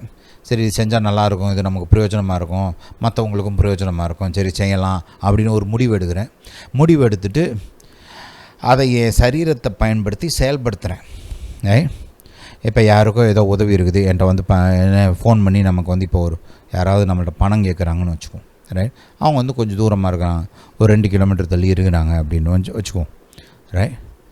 அவங்க வந்து கேட்குறாங்க, இந்த மாதிரி ஒரு சூழ்நிலை இருக்குது, கொஞ்சம் பணம் தேவைப்படுது, பணம் கொடுக்குறியா அப்படின்னு கேட்கும்போது சரிப்பா கொடுக்குறேன். எங்கே இருக்கிற அப்படின்ட்டா இந்த மாதிரி இந்த இடத்துல இருக்கிறேன். சரி இந்த வரேன் அப்படின்னு சொல்லி இப்போ முடிவு எடுத்தாச்சு. ஒரு நல்ல காரியம் செய்யலாம்னு நினைக்கிறோம், அவங்களுக்கு ஒரு தேவைப்படுது, அவங்களுக்கு உதவி செய்யலாம்னு நினைக்கிறோம். சரி, அப்போ செயல்படணும்னா நம்ம ஆவி டைரெக்டாக அங்கே போய் செய்ய முடியாது. நம்முடைய ஆத்மாவை பயன்படுத்தி ஆல்ரெடி முடிவு எடுத்தாச்சு. இப்போ அந்த முடிவை நான் செயல்படுத்தணும் அப்படின்னா இந்த சரீரத்தை பயன்படுத்தி செயல்படுத்தணும். ரைட், போய் என் வண்டியை ஸ்டார்ட் பண்ணணும். ரைட், வண்டியை ஸ்டார்ட் பண்ணி வண்டியை எடுத்துக்கிட்டு அப்படியே கரெக்டான டைரெக்ஷன்லாம் எடுத்துகிட்டு கரெக்டான டைரெக்ஷனை ட்ராவல் பண்ணி அவங்க சொன்ன இடத்துக்கு அங்கே போய் அவங்கள பார்த்து என் கையில் இருக்க பணத்தை எடுத்து அவங்கள்ட்ட கொடுத்து ஆளுடைய இது எல்லாத்தையும் நான் எப்படி பண்ணுறேன்? முடிவெடுத்தது ஆத்மாவை பயன்படுத்தி முடிவெடுத்தேன், சிந்தித்தது ஆத்மாவை பயன்படுத்தி சிந்தித்தேன். இப்போ நம்ம கையில் எவ்வளோ இருக்குது பணம், அவங்க கேட்குற தொகையை நம்மளால் கொடுக்க முடியுமா? ரைட், இப்போ கொடுத்தா நம்மளுக்கு எதுவும் பிரச்சனை வருமா, நம்மளுக்கு இல்லாமல் போயிடுமா? இந்த மாதிரி பல காரியங்களை சிந்தித்து பார்த்து சரி அவங்களுக்கும் தேவைப்படுது, நம்ம கையிலையும் பணம் இருக்குது, சரி ஓகே பண்ணுவோம் அப்படின்னு ஒரு முடிவு எடுத்துகிட்டு தர்றேன்ப்பா அப்படின்னு அவங்களுக்கு ஒரு வாக்கு கொடுக்குறோம் நம்ம வாயை பயன்படுத்தி இல்லையா? வாக்கு கொடுத்துட்டு அப்புறம் இங்கேருந்து ட்ராவல் பண்ணி அங்கே போய் அவங்கள பார்த்து நம்ம பணத்தை எடுத்து அவங்க கையில் கொடுக்குறோம். இப்போ இதை செயல்படுத்துவது எல்லாம் செஞ்சது எல்லாம் ஆவிதான். ஆனால் ஆத்மாவையும் சரீரத்தையும் பயன்படுத்தி செய்தேன். புரியுதா? ஹல்லேலூயா, ஹல்லேலூயா டு ஜீசஸ். அப்போ இந்த உள்ளான மனிதன் தான் ஆவி. சொல்லுங்கள், ஆவினா என்னது? உள்ளான மனிதன். நான் தான். இப்போ ஜெரால்டுனா வெறும் சரீரம் கிடையாது. ஜெரால்டு அப்படின்னா வந்து என்னுடைய ஆவி தான் ஜெரால்டு. நான் பயன்படுத்துகிற ஒரு கருவி தான் என்னுடைய ஆத்மா. நான் வசிக்கிற வீடு தான் என்னுடைய சரீரம். இந்த சரீரம் மரித்து போனாலும் நான் உயிரோடு தான் இருப்பேன். இதை வேதம் போதிக்குது. ஹல்லேலூயா. அதையும் நான் இன்றைக்கி உங்களுக்கு காண்பிக்க விரும்புகிறேன். ரைட், ஆண்டவராக இயேசு 2 காரியங்களை இதை நமக்கு அருமையான விதத்தில் விளக்கி போதிக்கிறாரு. அதை கொஞ்சம் பார்ப்போம். முதல்ல மத்தேயு எழுதின சுவிசேஷம். மத்தேயு எழுதின சுவிசேஷம். மத்தேயு எழுதின சுவிசேஷத்தில் இந்த சதுசேயர்னு ஒரு கூட்டத்தார் வந்து ஆண்டவராக இயேசுட்ட வந்து ஒரு சில கேள்வி கேட்குறாங்க. சதுசேயர் நம்ம போன வாரம் நான் உங்களுக்கு சொன்னேன். ரைட், பரிசேயரை குறித்து விளக்கி போதிக்கும்போது இந்த சதுசேயர்னா யார் அப்படின்றத குறித்து நான் உங்களுக்கு சொன்னேன் இல்லையா? இந்த சதுசேயர்கள் வந்து உயிர்த்தெழுதலை நம்பாத கூட்டத்தார் அப்படின்னு உங்களுக்கு நான் சொன்னேன். ரைட், உயிர்த்தெழுதல், ஆவி உலகம் இதெல்லாம் அவங்க நம்புறது கிடையாது. அந்த மாதிரி ஒரு கூட்டத்தார். இவங்க வந்து இயேசுட்ட வந்து அவங்களுடைய அந்த நம்பிக்கையை நிரூபிக்கும் ஒரு முயற்சியில் ஏசப்பாட்ட வந்து ஒரு குதர்க்கமான கேள்வி கேட்குறாங்க. ரைட், ஒரு நடக்கவே நடக்காத ஒரு சூழ்நிலையை அவங்களா கற்பனை பண்ணி ஏசப்பாட்ட ப்ரெசென்ட் பண்ணி சரி இந்த ஏசுட்ட வந்து இந்த உயிர்த்தெழுதல் வந்து not possible, it's not a viable solution அப்படின்னு ப்ரூவ் பண்ணுறதுக்கு அவங்க வந்து ஒரு ஒரு ஒரு காரியத்தை ப்ரெசென்ட் பண்ணுறாங்க, ஒரு கதையை சொல்கிறாங்க ஏசப்பாட்ட. ரைட், அதாவது ஒரு பெண்ணுக்கு வந்து ஒரு ஆணும் பெண்ணும் கல்யாணம் பண்ணியிருக்கிறாங்க. ரைட், கல்யாணம் பண்ண அந்த ஆள் வந்து மரித்து போகிறார். பழைய ஏற்பாட்டில் ஒரு வசனம் இருக்கிறது, ஒரு கட்டளை இருக்கிறது. பிள்ளை இல்லாமல் ஒருவன் மரித்து போனால் அவனுடைய சகோதரன் மூலமாக அவனுடைய சகோதரனை மனைவியை, அந்த முதல் சகோதரனுடைய மனைவி திருமணம் செய்து கொள்ள வேண்டும். திருமணம் செய்து கொண்டு அந்த சகோதரன் மூலமாக பிறக்கிற பிள்ளை வந்து இறந்து போன அந்த சகோதரனுடைய அந்த குடும்பத்தை கட்டணும் அப்படின்னு வேதம் போதிக்குது. ரைட், அதை கொஞ்சம் வாசிச்சிட்டா உங்களுக்கு தெரியும். ரைட், 24ஆம் வசனத்தை வந்து வாசிப்போம். போதகரே, ஒருவன் சந்தானம் இல்லாமல் இறந்து போனால், அதாவது பிள்ளை இல்லாமல் இறந்து போனால், இவனுடைய சகோதரன் அவன் மனைவியை விவாகம் பண்ணி தன் சகோதரனுக்கு சந்தானம் பிள்ளைகளை உண்டாக்க வேண்டும் என்று மோசே சொன்னாரே. ரைட், இதுதான் பாயிண்ட். பழைய ஏற்பாட்டின் கட்டளை இது. எங்களுக்குள்ளே சகோதரர்கள் 7 பேர் இருந்தார்கள். பார்த்திங்களா? அது பாசிபிள் தான், அது ஒன்றும் பிரச்சனை இல்லை. மூத்தவன் விவாகம் பண்ணி மரித்து சந்தானம் இல்லாததினால் தன் மனைவியை தன் சகோதரனுக்கு விட்டு போனான். இது சாத்தியம்தான் இல்லையா? சரி, அப்படியே 2ஆம் சகோதரன், 3ஆம் சகோதரன் முதல் 7ஆம் சகோதரன் வரைக்கும் செய்தார்கள். அதாவது எல்லாருமே அந்த பெண்ணை திருமணம் பண்ணுறாங்க. முதல் சகோதரன் இருந்தார், திருமணம் பண்ணார், பிள்ளை இல்லாமல் செத்து போயிட்டார். 2ஆவது சகோதரனும் அதே பெண்ணை திருமணம் பண்ணி ரைட், அவரும் பிள்ளை இல்லாமல் செத்து போகிறாரு. 3ஆவது சகோதரனும் அதே பெண்ணை திருமணம் பண்ணி அவரும் பிள்ளை இல்லாமல் செத்து போகிறாரு. இப்படி 7 பேர் அதே பெண்ணை திருமணம் பண்ணி பிள்ளை இல்லாமல், எல்லாமே சகோதரர்கள். ரைட், இல்லை நடக்கிற காரியமா? ஆனால் சொல்கிறாங்க பாருங்களேன், அவங்க பாயிண்ட்டை நிரூபிக்கிறதுக்கு இவங்களா ஒரு கதையை உருவாக்கி கேள்வி கேட்குறாங்க. ஆகையால் உயிர்த்தெழுதலில் அவள் 7 பேரில் எவனுக்கு அவள் மனைவியாய் இருப்பாள்?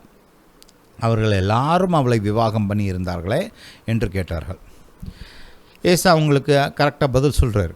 ரைட்டா? அதை பதில் சொல்லும்போது ஏசு அதுக்கு ஏற்ற விதத்தில் பதில் சொல்கிறார். ஏன்னா இப்போ அந்த வரப்போகிற உலகத்தில் திருமணம் என்பது இல்லை. உனக்கு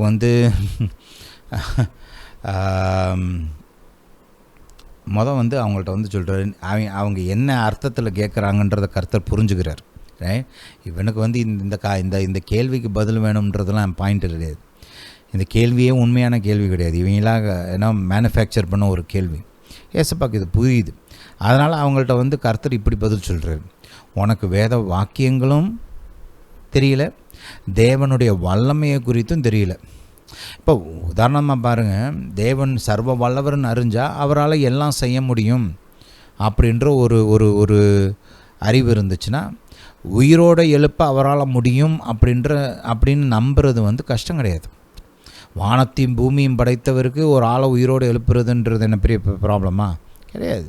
ரைட்? அதனால் பாருங்கள், அதனால அவங்கள பார்த்து சொல்கிறாரு, உனக்கு தேவனுடைய வல்லமையை குறித்து அறியாமல் இருக்கிற அப்படின்னு சொல்கிறாரு. இன்னொன்று, வேத வாக்கியங்களையும் அறியாமல் இருக்கிற. உயிர்த்தெழுதல் உண்டு அப்படின்னு பழைய ஏற்பாடு நல்லா போதித்தும் நீ உயிர்த்தெழுதலை நம்பலை அப்படின்னா உனக்கு வேத வாக்கியங்களும் தெரியல அப்படின்னு சொல்கிறார். ரைட்? டீச்சர் சொல்லிவிட்டு தப்பான எண்ணம் கொள்ளுகிறீர்கள் அப்படின்னு கரெக்டாக சொல்கிறார். நீ ஏன் உயிர்த்தெழுதலை நம்பலை அப்படின்னா, அது பொய்யின்றதுனால கிடையாது. உனக்கு தேவனுடைய வார்த்தையை குறித்த அறிவு இல்லை, உனக்கு தேவனுடைய வல்லமையை குறித்த அறிவும் இல்லை. அதனால தான் நீ உயிர்த்தெழுதலை நம்பலை அப்படின்னு முதல்ல சொல்லிடுறார். சொல்லிவிட்டு உயிர்த்தெழுதலில் கொள்வனையும் கொடுப்பனையும் இல்லை, அதாவது திருமணம் இல்லை, திருமணத்தில் கொடுக்குறதோ திருமணம் செய்து கொள்கிறதோ அங்கே கிடையாது. ரைட்? அப்படின்னு அங்கே சொல்கிறாரு. ரைட்? உயிர்த்தெழுதலில் திருமணம் கிடையாது, எல்லாரும் தேவ தூதர்களைப் போல் இருப்பார்கள் அப்படின்னு சொல்கிறார். ஹல்லேலூயா. சரி, அந்த பாயிண்ட்டு விட்டுருங்க. அடுத்து என்ன சொன்னாருன்னு பார்ப்போம், அதான் நம்மளுக்கு மெயின். மேலும் மரித்தோர் உயிர்த்தெழுதலை பற்றி நான் ஆபிரகாமின் தேவனும், இந்த பாயிண்ட் ரொம்ப முக்கியம், கவனிங்க. கர்த்தர் என்ன சொல்கிறாரு? நான் ஆபிரகாமின் தேவனும் ஈசாக்கின் தேவனும் யாக்கோபின் தேவனுமாய் இருக்கிறேன் என்று தேவனால் உங்களுக்கு உரைக்கப்பட்டிருக்கிறதை நீங்கள் வாசிக்கவில்லையா? அருமையான கேள்வி. ஹல்லேலூயா. அருமையான ஒரு ஸ்டேட்மெண்ட், அருமையான கேள்வியும் கூட. நீ இந்த வசனத்தை வாசிக்கலையா அப்படின்னு கேட்குறாரு. ஏன்? அந்த வசனத்தில் ஒரு வெளிச்சம் இருக்கிறது. கர்த்தர் தன்னை மோசேக்கு வெளிப்படுத்தும் போது இப்படி சொல்கிறார், நான் ஆபிரகாமின் தேவன், ஈசாக்கின் தேவன், யாக்கோபின் தேவனாய் இருக்கிறேன். இருந்தேன்னு சொல்லலை. பாருங்கள், ஒரு ஆள் உயிரோடு இருந்தார், இப்போ மரித்து போயிட்டார், இப்போ அப்படின்னு ஒரு ஆளே இல்லை அப்படின்னா நம்ம என்ன சொல்லுவோம்? ஆபிரகாமின் தேவனாய் இருந்தேன். ஏன்னா இப்போ அந்த ஆளே கிடையாதுல்ல, அப்படி தான் சொல்லணும். ஈசாக்கின் தேவனாய் இருந்தேன், ஈசாக் இந்த பூமியில் வாழும்போது நான் அவனுக்கு தேவனாய் இருந்தேன், யாக்கோப் இந்த பூமியில் வாழும்போது நான் அவனுக்கு தேவனாய் இருந்தேன் அப்படின்னு பாஸ்ட் டென்ஸில் மட்டும்தான் சொல்லியிருக்கணும். ஆனால் இங்கே கர்த்தர் ஆபிரகாமின் தேவனும் ஈசாக்கின் தேவனும் யாக்கோபின் தேவனுமாய் இருக்கிறேன் அப்படின்னு சொல்கிறாரு. அப்படின்னா என்ன அர்த்தம்? ஆபிரகாமுடைய சரீரம் ஆபிரகாம் மரித்த போது அவருடைய சரீரம் மட்டும்தான் அடக்கம் பண்ணப்பட்டது, அவருடைய சரீரம்தான் மரித்தது, அவருடைய ஆவி மரிக்கவில்லை. சி, நம்ம டெத்து செசேஷன் ஆஃப் லைஃப் அப்படின்னு பார்க்குறோம். அதாவது ஒரு ஆள் மரிக்கும்போது அந்த ஆள் இல்லாமல் போகிறான், அவன் இனிமேல் கிடையாது, அவனுடைய எக்ஸிஸ்டன்ஸே கிடையாது, இனிமேல் ஆபிரகாம்னு ஒருத்தன் கிடையாது, ஆபிரகாம் மரித்த போது இனிமேல் ஆபிரகாமே கிடையாது அப்படின்ற மாதிரி யோசிக்கிறோம். ஆள் தான் டோட்டலாக ஹீ ஸ்டாப்ட் எக்ஸிஸ்டிங், அந்த மாதிரி யோசிக்கிறோம். ஆனால் வேதம் அப்படி போதிக்கல. பாருங்கள், வேதம் என்ன சொல்லுகிறது? இந்த சரீரத்தை விட்டு தான் அவன் விலகி போகிறானே தவிர ஆபிரகாம் இன்னும் உயிரோடு தான் இருக்கிறான். ஆபிரகாம் தான் சரீரம்தான் ஆபிரகாம்னா அது பாசிபிலிட்டியே கிடையாது இல்லையா? ஒரு மனுஷன் வெறும் சரீரம்னா அவனுடைய மரணம், அதுதான் எண்டு, தி எண்ட், அதுக்கப்புறம் ஒன்றுமே கிடையாது. ஆனால் மனிதன் ஆவியாக இருப்பதினால் அவனுடைய மரணம் முடிவு கிடையாது. It's just a departure. அது ஒரு இடத்த விட்டு இன்னொரு இடத்துக்கு போகிறான். இந்த இயற்கை உலகத்தை விட்டு ஆவிக்குரிய உலகத்திற்குள் நுழைகிறான். ஹல்லேலூயா. இப்போ அதுதான் கர்த்தர் சொல்கிறாரு, ரைட்? ஆபிரகாமுடைய சரீரம் மரித்தது உண்மைதான், ஆபிரகாம் அடக்கம் பண்ணப்பட்டது உண்மைதான். ஆனால் ஆபிரகாம் இன்னும் உயிரோடு தான் இருக்கிறான். ஏன்னா ஆபிரகாம் வெறும் சரீரம் கிடையாது, அவன் ஆவி ஆத்மா சரீரம். ஆவியும் ஆத்மாவும் ஆவிக்குரிய காரியங்கள், இயற்கை காரியம் கிடையாது. புரியுதா? ஹல்லேலூயா. இந்த சரீரம் மட்டும்தான் இயற்கையானது, ஆவியும் ஆத்மாவும் இயற்கையான காரியம் கிடையாது. It's not made out of natural material. இப்போ கர்த்தர் பாருங்கள், இந்த சரீரத்தை தான் மண்ணினால் செய்தார். இந்த இயற்கை உலகத்தின் ஒரு பொருளை எடுத்து இந்த சரீரத்தை செய்தார். ஏன்னா இந்த சரீரம் பூமியில் வாழ்வதற்கு பயன்படுத்த போகிற ஒரு வீடாக, கருவியாக, ஆடையாக இருக்கிறது இல்லையா? அதனால் இந்த பூமியில் இருக்கிற ஒரு பொருளை எடுத்து இந்த பூமியில் வாழ்வதற்கு தேவையான இந்த சரீரத்தை உருவாக்கினார். ஆனால் இந்த ஆவி ஆத்மான்றது இயற்கை உலகத்தை சார்ந்த காரியம் கிடையாது. கர்த்தருடைய சாயலில், கர்த்தருடைய ரூபத்தில் உருவாக்கப்பட்ட ஆவி. அது இயற்கையான ஒரு பொருளால் செய்யப்பட்டதில்லை. அது இந்த இயற்கை உலகத்தில் மட்டும் இல்லை, ஆவிக்குரிய உலகத்திலும் இருக்க முடியும். இந்த இயற்கை உலகத்தில் இருக்கிறதுக்கு தேவைப்பட்டது தான் ஒரு கருவி தான் இந்த சரீரம். இப்போ இந்த சரீரம் மறுத்த உடனே ஆவி என்ன பண்ணும்? இந்த இயற்கை உலகத்தை விட்டு ஆவிக்குரிய உலகத்திற்குள் நுழையும். அதுதான் ஆபிரகாமுக்கு நடந்துச்சு. அதனால தான் கர்த்தர் இப்படி சொல்கிறார். 32வது வசனத்தை கவனிங்க. தேவன் மரித்தோருக்கு தேவனாயிராமல் ஜீவனுள்ளோருக்கு தேவனாயிருக்கிறார். ஆபிரகாம் மரித்து எவ்வளோ நாள் ஆச்சு? சரீரம் மரித்து மோசேட்ட கர்த்தர் பேசும்போது ஆபிரகாம் மரித்து பல நூற்றாண்டுகள் ஆயிடுச்சு. ஹல்லேலூயா. புரியுதா? ஆபிரகாம் மரித்து பல நூற்றாண்டுகள் ஆச்சு. ஆனால் கர்த்தர் என்ன சொல்கிறாரு? ஆபிரகாமுடைய சரீரம் மரித்திருக்கலாம், ஆனால் ஆபிரகாம் இன்னும் ஜீவன் உள்ளவனாக இருக்கிறான். என்ன உள்ளவனாக இருக்கிறான்? ஜீவன் உள்ளவனாக இருக்கிறான். அந்த ஜீவனுள்ள ஆபிரகாமுக்கு நான் இன்னும் தேவனாக இருக்கிறேன். ஹல்லேலூயா. அதை கேட்டோடனே தான் அந்த சதுசேயர் வாயடைச்சு போகிறாங்க. ரைட்? ஹல்லேலூயா. ஏன்னா அது பெர்ஃபெக்ட் ஆன்சர். மனுஷனுடைய சரீரம் தான் செத்து போயிருக்குது, ஆபிரகாம் இன்னும் ஜீவனுள்ளவனாக தான் இருக்கிறான். அந்த ஜீவனுள்ள ஆபிரகாமுக்கு கர்த்தர் இன்னும் தேவனாக இருக்கிறார். இதை கர்த்தர் இன்னொரு இடத்துல நமக்கு விளக்கமாக போதிக்கிறார். அதையும் பார்ப்போம். லூக்கா எழுதின சுவிசேஷம் 16ஆம் அதிகாரம். லூக்கா எழுதின சுவிசேஷம் 16ஆம் அதிகாரம். மறுபிறப்பை புரிந்து கொள்ள வேண்டுமென்றால் இந்த ஆவி, ஆத்மா, சரீரம், ஆவிக்குரிய உலகம், இந்த காரியங்களை நம்ம கொஞ்சம் விளங்கிக்கணும். அப்போ தான் புரியும். அதனால தான் இந்த காரியங்கள்லாம் பார்த்து கொண்டு வருகிறோம். அப்போ இங்கே கர்த்தர் ஒரு காரியத்தை, இது ஓமை கிடையாது. ஒரு சிலர் இதை ஓமை அப்படின்னு சொல்லுவாங்க. This is not a parable. This is a description of an incident that actually happened. இது நடந்த ஒரு காரியத்தை கர்த்தர் இங்கே விளக்கமாக போதிக்கிறார். புரியுதா?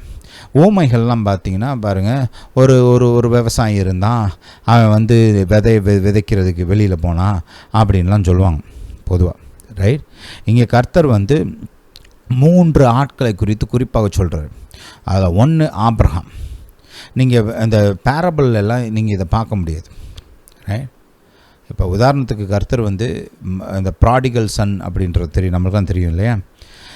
இந்த ப்ராடிகல் சன்னுடைய அந்த ஓமையெல்லாம் நீங்கள் பார்த்தீங்கன்னா அது ஓமை, நடந்த காரியம் கிடையாது. ஒரு பிரின்சிபலாக கர்த்தர் ஒரு கதை மூலமாக சொல்கிறார். ரைட்? இப்படி பல இடங்களில் பார்க்கலாம். ஒரு விவசாயி இல்லை ஒரு மெய்ப்பன் அப்படின்னு சொல்லி ஒரு உதாரணம் கொடுத்து பல காரியங்களை கர்த்தர் போதிக்கிறார். ஆனால் இங்கே he is talking about a specific incident. ஒரு குறிப்பான காரியம், குறிப்பான நபர்கள் இருந்த ஒரு குறிப்பான காரியத்தை குறித்து, அவர்கள் பேசின குறிப்பான வார்த்தைகளை குறித்து கர்த்தர் இங்கே வெளிச்சம் கொடுக்கிறார்.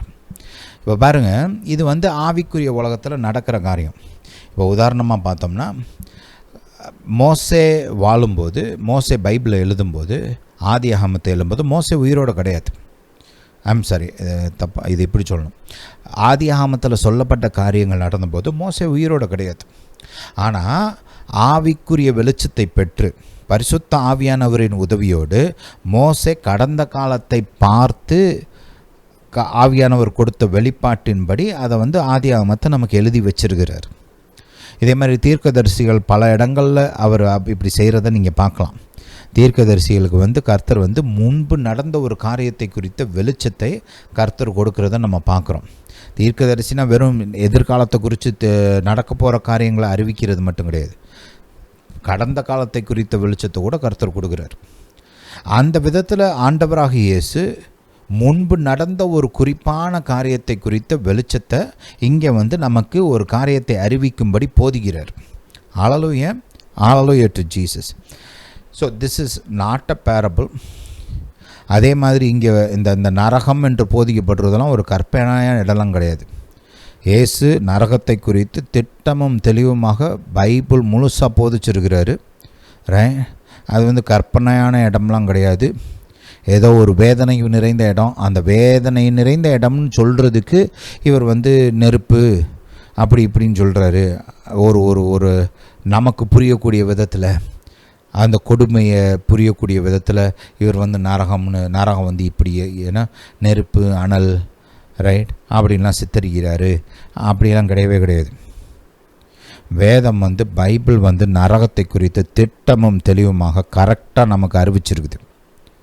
பழைய ஏற்பாட்டிலையும் சரி புதிய ஏற்பாட்டிலையும் சரி. நரகம் என்றது ஒரு கற்பனையான இடம் கிடையாது.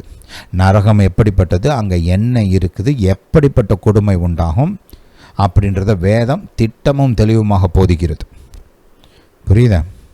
எல்லாம் கவனமாக இருக்கணும். பாருங்கள், நான் உங்களுக்கு ஒரு காரியத்தை சொல்கிறேன். இதை நான் ஒரு மகாபெரிய ஒரு ஊழியக்காரத்திட்ட கற்றுக்கிட்டேன். என்னது, அவர் என்ன சொன்னார்னா, பாரு, நான் போதிச்சாலும் சரி இல்லை வேறு யார் போதிச்சாலும் சரி, அவங்க போதிக்கிறது பைபிளோட ஒத்து போதான்னு பாரு. போதிக்கிறது பைபிளோட ஒத்து போச்சுன்னா எடுத்துக்க. போதிக்கிறது அவங்க போதிச்சது பைபிளோட ஒத்து போகலைன்னா யார் போதிச்சாலும் எடுத்துக்கக்கூடாது. புரியுதா? இப்போ நீங்கள் நான் போதிக்கிறது கேட்குறீங்க, நான் பைபிளில் இருந்து உங்களுக்கு கரெக்டாக போதிச்சேன்னா எடுத்துக்கோங்க. நான் பைபிளை விட்டுட்டு என்னோட கருத்துக்களும் சொன்னேன், இல்லை யாரோ எழுதுனதை வச்சு என்னத்தையோ சொன்னேன் அப்படின்னா அதை நீங்கள் எடுத்துக்கணும்னு அவசியமே கிடையாது. தூக்கி விசிறி அடிச்சிடலாம். புரியுதா? அப்போது நான் பேசுகிறதே பைபிளோடு இருக்குதான், நீங்கள் ஒத்துப்போதான் நீங்கள் பார்க்கணும். பைபிளோட ஒத்து போச்சுன்னா எடுத்துக்கோங்க, ஒத்து போகலன்னா தூக்கி விசிறி அடிச்சிருங்க, ஒன்றும் பிரச்சனையே கிடையாது. ஏன்னா பாருங்கள், நம்ம மனுஷனுடைய வார்த்தையினால் இல்லை அவனுடைய கருத்துக்களை வச்சு வாழ்க்கையை கட்டுறது கிடையாது, தேவ வார்த்தையை வச்சு கட்டுறோம். அந்த தேவ வார்த்தையை வச்சு தான் வியாக்கியானம் பண்ணணும். தேவ வார்த்தை இந்த அவர் சொன்னார், இவர் இப்படி சொன்னார், இந்த கமெண்ட்ரி இப்படி சொல்லிச்சு, இல்லை அந்த புஸ்தகத்தில் இப்படி எழுதியிருக்குது. கமெண்ட்ரிலாம் நல்லது தான், புஸ்தகங்கள்லாம் நல்லது தான், நான்லாம் நிறையா படிக்கிறேன். ஆனால் யார் போதிச்சாலும் சரி எழுதினாலும் சரி இந்த பைபிளோட ஒத்து போனால் மட்டும்தான் அதை எடுத்துக்கணும். பைபிளோட ஒத்து போலையே தூக்கி போட்டுருணும், தேவையே கிடையாது நம்மளுக்கு அதெல்லாம். புரியுதா? மைண்டில் வச்சுக்கோங்க, நல்லா இருப்பீங்க. சரி, 22ஆம் வசனத்துலேருந்து வாசிப்போம். அவர் ஒரு ஆளை குறித்து சொல்கிறாரு பாருங்களேன். 20ஆம் வசனத்துலேருந்தே வாசிப்போம். Let's back up a little bit. Okay, 19. ஐஸ்வர்யமுள்ள ஒரு மனுஷன் இருந்தான். அவன் இரத்தாம்பரமும் விலையேறப்பெற்ற வஸ்திரமும் தரித்து அனுதினமும் சம்பிரமாய் வாழ்ந்து கொண்டிருந்தான். லாசரு என்னும் பேர் கொண்ட ஒரு தரித்திரனும் இருந்தான். அவன் பருக்கள் நிறைந்தவனாய் அவன் ஐஸ்வர்யவானுடைய வாசல் அருகே கிடந்து அவனுடைய மேஜையிலிருந்து விழுகிற துணிக்கையினாலே தன் பசியை ஆற்ற ஆசையாயிருந்தான். நாய்கள் அவன் பருக்களை நக்கிற்று. இங்கே குறிப்பான ஒரு காரியத்தை குறித்து சொல்கிறார். ஐஸ்வர்யவான்னு ஒரு ஆள் இருக்கிறான், லாசரு என்று பெயர் கொண்ட ஒரு ஆளும் இருக்கிறான். அது மட்டுமல்ல பாருங்கள், அடுத்து ஒரு காரியம் சொல்கிறாரு. பின்பு அந்த தரித்திரன் மரித்து, இப்போ மரணம் உண்டாகுது. யார் மரிச்சு போனால் அந்த தரித்திரன் லாசரு மரித்து போகிறான். தேவதூதரால் ஆபிரகாமுடைய மடியிலே கொண்டு போய் விடப்பட்டான். அவன் மரித்துட்டான், ஆனால் அவன் இன்னும் இருக்கிறான். என்ன அர்த்தம்? மரணம் சரீரத்துடைய மரணம், மரணத்தின் போது என்ன நடக்குதுன்னா நம்முடைய ஆவி இந்த உலகத்தை விட்டுட்டு ஆவிக்குரிய உலகத்துக்குள்ளே போகுது. இப்போ அவன் ஆவிக்குரிய உலகத்துக்குள்ளே நுழைந்த உடனே தேவ தூதர்கள் அவனை கூட்டிகிட்டு ஆபிரகாமுடைய மடி என்று அழைக்கப்பட்ட பரதேசத்துக்கு கொண்டு போய் அவனை விடுறாங்க. ரைட், இது ஒரு பாயிண்ட். ஐஸ்வர்யவானும் மரித்து அடக்கம் பண்ணப்பட்டான், சரீரம் அடக்கம் பண்ணப்பட்டது. ஆனால் அவனுடைய ஆவி பாதாளத்துக்கு போகிறது. பாதாளத்திலே அவன் வேதனைப்படுகிற போது தன் கண்களை ஏறெடுத்து தூரத்திலே ஆபிரகாமையும் அவன் மடியிலே லாசருவையும் கண்டான். புரியுதா? ஏன் பார்க்க முடிஞ்சுன்னா, பழைய ஏற்பாட்டில் பாருங்கள், பரதேசம் பூமிக்கு அடியில் தான் இருந்துச்சு. இயேசுடைய ரத்தம் சிந்தப்பட்டு மனுக்குலத்திற்கு மீட்பு உண்டாகிற வரைக்கும் பரதேசம் பழைய ஏற்பாட்டில் பூமிக்கு அடியில் தான் இருந்துச்சு. இயேசுடைய உயிர்த்தெழுதலுக்கு அப்புறம் தான் பரதேசம் வானத்துக்கு ஷிஃப்ட் ஆகுது. இது ஒரு போதனை. இந்த பாயிண்ட்டை வச்சுக்கோங்க, நீங்கள் பைபிள் படிக்கும்போது அதெல்லாம் பார்த்துக்கோங்க. நம்ம நிறைய டீட்டெயில்ஸ் இப்போ அதுக்குள்ளே போக வேண்டாம். அடுத்து கவனிங்க, 23. பாதாளத்திலே அவன் வேதனைப்படுகிற போது என்ன பண்ணுறான்? வேதனைப்படுகிறான். ஏன் வேதனைப்படுகிறான்? யோசிக்கணும் இல்லையா? தன் கண்களை ஏறெடுத்து தூரத்தில் ஆபிரகாமையும் அவன் மடியிலே லாசருவையும் கண்டான். அப்பொழுது அவன் தாப்பனாகிய ஆபிரகாமே, பாருங்கள், தகப்பனாகிய ஆபிரகாமின்னு கூப்பிடுறான். ஆபிரகாமை பார்த்து அவனுக்கு அடையாளம் கண்டுபிடிக்கிறான். பாருங்கள், இது நமக்கு என்ன காமிக்குது? ஆபிரகாம் உயிரோடு இருக்கிறாரு. அவருடைய சரீரம் அடக்கம் பண்ணப்பட்டுச்சு, ஆனால் அவர் உயிரோடு இருக்கிறாரு. லாசரு சரீரம் அடக்கம் பண்ணப்பட்டிருக்கு, ஆனால் லாசரும் உயிரோடு இருக்கிறான். அந்த ஐஸ்வர்யவான் அவனுடைய சரீரம் அடக்கம் பண்ணப்படுகிறது, அவனும் உயிரோடு தான் இருக்கிறான். இங்கே பல காரியங்கள் போதிக்கப்படுது பாருங்கள். நல்லவனாக இருக்கட்டும், கெட்டவனாக இருக்கட்டும், இந்த இடத்துல இந்த ஐஸ்வர்யவன் ஒரு கெட்டவனாக இருக்கிறான். அதனால தான் அவன் நரகத்துக்கு போகிறான். நரகம் என்பது ஒரு ஆவிக்குரிய இடம். அந்த ஆவிக்குரிய இடத்துக்கு போகிறான். பரதேசம் ஆபிரகாமுடைய மடி என்பதும் ஆவிக்குரிய இடம். லாசரு தரித்திரனாக இருந்து நல்லவனாக இருக்கிறான். நல்லவனாக இருக்கிறதுனால அவன் பரதேசத்துக்கு போகிறான். பாருங்க, ஒரு சில சரி, அதுக்குள்ளே நம்ம போக வேண்டாம். அதுக்குள்ளே போனால் வேறு ஆங்கிளில் போயிடும், நம்மளுக்கு டைம் இல்லை. சரி, மெயின் பாயிண்ட் என்ன? மரித்தவர்கள் உயிரோடு தான் இருக்கிறாங்க, சரீரம் அடக்கப்பட்டிருக்குது, ஆனால் அவங்க ஆவி ஆத்மா உயிரோடு தான் இருக்குது. ரைட், ஹல்லேலூயா. இந்த பாயிண்ட்டை புரிஞ்சுக்கணும். அந்த ஆவி ஏதோ ஒரு புகை மாதிரியோ இல்லை ஏதோ மேகம் மாதிரியெல்லாம் கிடையாது. ஆபிரகாமுடைய அந்த ஆவிக்கு சரீரம் இருக்குது, ஆவிக்குரிய சரீரம். கரெக்டாக பார்த்து அடையாளம் கண்டுபிடிக்கிறான் பாருங்கள், அது ஆபிரகாம் அப்படின்னு. லாசருவை கரெக்டாக பார்த்து லாசரு அப்படின்னு அடையாளம் கண்டுபிடிக்கிறான் பாருங்கள். ஏன்னா பார்த்தா தெரியுது. ஹல்லேலூயா, ஹல்லேலூயா டு ஜீசஸ். ரைட், அவனுடைய ஆள் தத்துவம்லாம் மாறலை, மனம் மாறலை, ஞாபகம் இருக்குது, யாருன்னு தெரியுது, புரிஞ்சுக்க முடியுது, பேச முடியுது, பார்க்க முடியுது. ரைட், வேதனையை அனுபவிக்க முடியுது, இளைப்பாறுதலை அனுபவிக்க முடியுது. அப்போ இந்த ஆவின்றது ஏதோ ஒரு மேகம் கிடையாது, இல்லை ஏதோ ஒரு என்ன வேப்பர் மாதிரி கிடையாது, புகை மாதிரி கிடையாது. ஆவி உலகத்தில் நம்முடைய ஆவின்றது ஒரு ஆள், ஆவிக்குரிய சரீரம் இருக்குது. பார்க்க முடியும், பேச முடியும், கேட்க முடியும், ரைட், சிந்திக்க முடியும், பதில் சொல்ல முடியும். நம்ம இன்றைக்கி சரீரத்தில் என்னெல்லாம் பண்ணுறோமோ அதெல்லாம் ஆவியில் பண்ண முடியும். புரியுதா? ரைட், ஆபிரகாம் கேட்டுட்டு மகனே அப்படின்னு சொல்கிறார் பாருங்க, பதில் சொல்கிறார் அழகா. ரைட், ரொம்ப ஞானமாக தேவ வார்த்தையின்படி தெளிவான பதில்கள் கொடுக்குறார். ஹல்லேலூயா, ஹல்லேலூயா டு ஜீசஸ். அதனால தான் ஏசப்பா சொன்னார் பாருங்க, எவ்வளோ அழகாக சொன்னார். ஆபிரகாமின் தேவன் அப்படின்போது ஆபிரகாம் உயிரோடு இருக்கிறார். அதனால தான் ஆபிரகாமின் தேவன். இன்றைக்கும் கர்த்தர் ஆபிரகாமின் தேவன், ஆபிரகாமின் தேவனாய் இருக்கிறார். ஆபிரகாமின் தேவனாய் இருந்தார் கிடையாது, ஆபிரகாமின் தேவனாய் இருக்கிறார். அதனால தான் இந்த கிரேட் ஐஎம் அப்படின்னு ஒரு பேர் இருக்குது கர்த்தருக்கு. ரைட், ஐஎம்ன்றது நானாகவே இருக்கிறேன்னு அர்த்தம். எப்பொழுதுமே கர்த்தராகவே இருக்கிறார். அன்னைக்கும் அப்படி தான் இருந்தார், இன்றைக்கும் அப்படி தான் இருக்கிறார், நாளைக்கும் அப்படி தான் இருப்பார். Is always there, always present. அவரில் மாற்றம் கிடையாது. ரைட், சரி, இந்த காரியங்களை நம்ம என்ன பார்த்தோம், எதுக்கு பார்த்தோம் அப்படின்னா, இந்த ஆவி, ஆத்மா, சரீரம் இதை குறித்த ஒரு டெஃபினேஷன், ஒரு அண்டர்ஸ்டாண்டிங் உங்களுக்கு உண்டாகணும். அதுக்கு தான் இந்த காரியங்களை இன்றைக்கி நல்லா டீட்டெயில்டாக ஆழமாக பார்த்தோம். ஹல்லேலூயா. அந்த ஆள் தத்துவம்லாம் புரிஞ்சுக்கணும். ஆவின்றது ஏதோ வெறும் ஏதோ ஒரு சைக்கலாஜிக்கல் கான்செப்ட் கிடையாது, ஏதோ ஒரு ஒரு ஒரு நம்முடைய சிந்தனையின் ஒரு ஒரு ஒரு என்ன சொல்கிறது, ஏதோ ஒரு தியரி கிடையாது, நம்மளாக யோசித்து கற்பனை பண்ணி உண்டு பண்ண ஒரு காரியம் கிடையாது. ஆவின்றது வந்து ஒரு ஒரு ஆக்சுவல் ட்ரூத், அது உண்மையாகவே இருக்கிறது. நாம் வந்து ஆவியாகத்தான் இருக்கிறோம். நம்முடைய சரீரம்ன்றது நம்ம பயன்படுத்துகிற கருவி, தங்கி இருக்கிற வீடு, உடுத்தி இருக்கிற ஆடை. நம்முடைய ஆத்மாவும் நாம் பயன்படுத்துகிற ஒரு கருவி. இதனால தான் பாருங்கள், மறுபிறப்பு என்பது இந்த சரீரத்தின் மறுபிறப்பு கிடையாது, இந்த ஆத்மாவின் மறுபிறப்பு கிடையாது, ஆவியின் மறுபிறப்பு. இதை நல்லா புரிஞ்சுக்கோங்க. அடுத்த வாரம் இந்த மறுபிறப்பு ஏன் அவசியம், ஒரு மனிதன் மறுபடியும் பிறக்கும்போது என்ன நடக்குது, ஏன் அவன் மறுபடியும் பிறக்க வரான், இந்த காரியங்களை அடுத்த வாரம் பார்க்க போகிறோம். என்ன பார்க்க போகிறோம் அடுத்த வாரம்? ஏன் மறுபிறப்பு அவசியம், மறுபடியும் பிறக்கும்போது என்ன நடக்குது, மறுபடியும் பிறப்பதனால் என்ன பிரயோஜனம், மறுபடியும் பிறப்பதற்கான காரணம் என்ன நடக்க போகுது மறுபடியும் பிறக்கிறதுனால, இந்த காரியங்கள்லாம் நம்ம பார்க்க போகிறோம் அடுத்த வாரம். ஹல்லேலூயா, ஹல்லேலூயா டு ஜீசஸ். உங்களை யாராவது ரட்சிக்கப்படாமல் இருந்தீங்கன்னா உங்களுக்காக நான் ஜெபிக்க விரும்புகிறேன். ஹல்லேலூயா, ஹல்லேலூயா டு ஜீசஸ். ஜெபிப்போம்மா. ஆக்சுவலான ஒரு காரியத்தை சொல்கிறேன், கவனிங்க. மரணம் என்பது மனிதன் எல்லாரும் அனுபவிக்கிற ஒரு காரியம். மனுஷன் வந்து என்ன தான் மருந்து கண்டுபிடிச்சாலும், காலங்காலமாக மனுஷன் வந்து எப்படியாவது இம்மார்ட்டலாக மாற முடியுமா, நித்தியமாக வாழ முடியுமான்னு யோசிக்கிறான். அவனுக்குள்ளே ஒரு தவிப்பு இருக்குது. ஏன்னா மறுபடியும் மனுஷன் வந்து ஆக்சுவலாக அதுக்கென்றே படைக்கப்பட்டவன், நித்தியத்துக்கும் வாழணும்னே படைக்கப்பட்டவன்.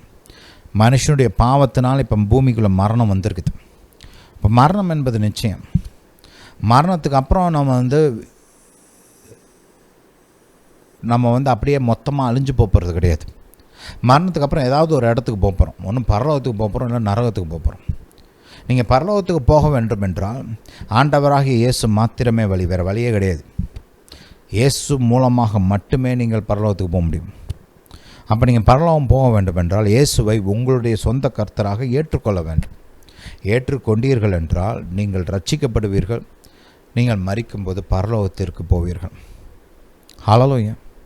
இந்த காரியத்தெல்லாம் தள்ளி போடக்கூடாது, உடனே செஞ்சிடணும். உங்களுக்கு வெளிச்சம் வந்துருச்சுல, இயேசுவை குறித்த வெளிச்சம் வந்துருச்சுல, பரலோகம் நரகத்தை குறித்த ஒரு வெளிச்சம் வந்துருச்சா இல்லையா? வந்துருச்சுன்னா அதை உடனே செயல்படுத்தணும். இதெல்லாம் தள்ளி போடுற காரியமே கிடையாது. இன்று தான் உங்களுடைய ரட்சிப்பின் தினம். ஹல்லேலூயா. இதை நீங்கள் இருதயத்திலிருந்து விரும்பி மனப்பூர்வமாக செய்யணும். அப்போ தான் இந்த ஜெபம் உங்களுக்கு ஒர்க் ஆகும். ஹல்லேலூயா. மனப்பூர்வமாக விரும்பி செய்யலைன்னா இந்த ஜெபம் உங்களுக்கு ஒர்க் ஆகாது.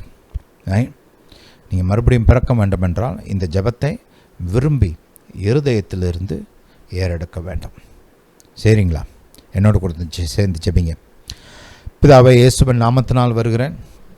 வானத்தையும் பூமியும் படைத்த கர்த்தர் நீர், சர்வ வல்லவர் நீர், உன்னத தேவன் நீர்.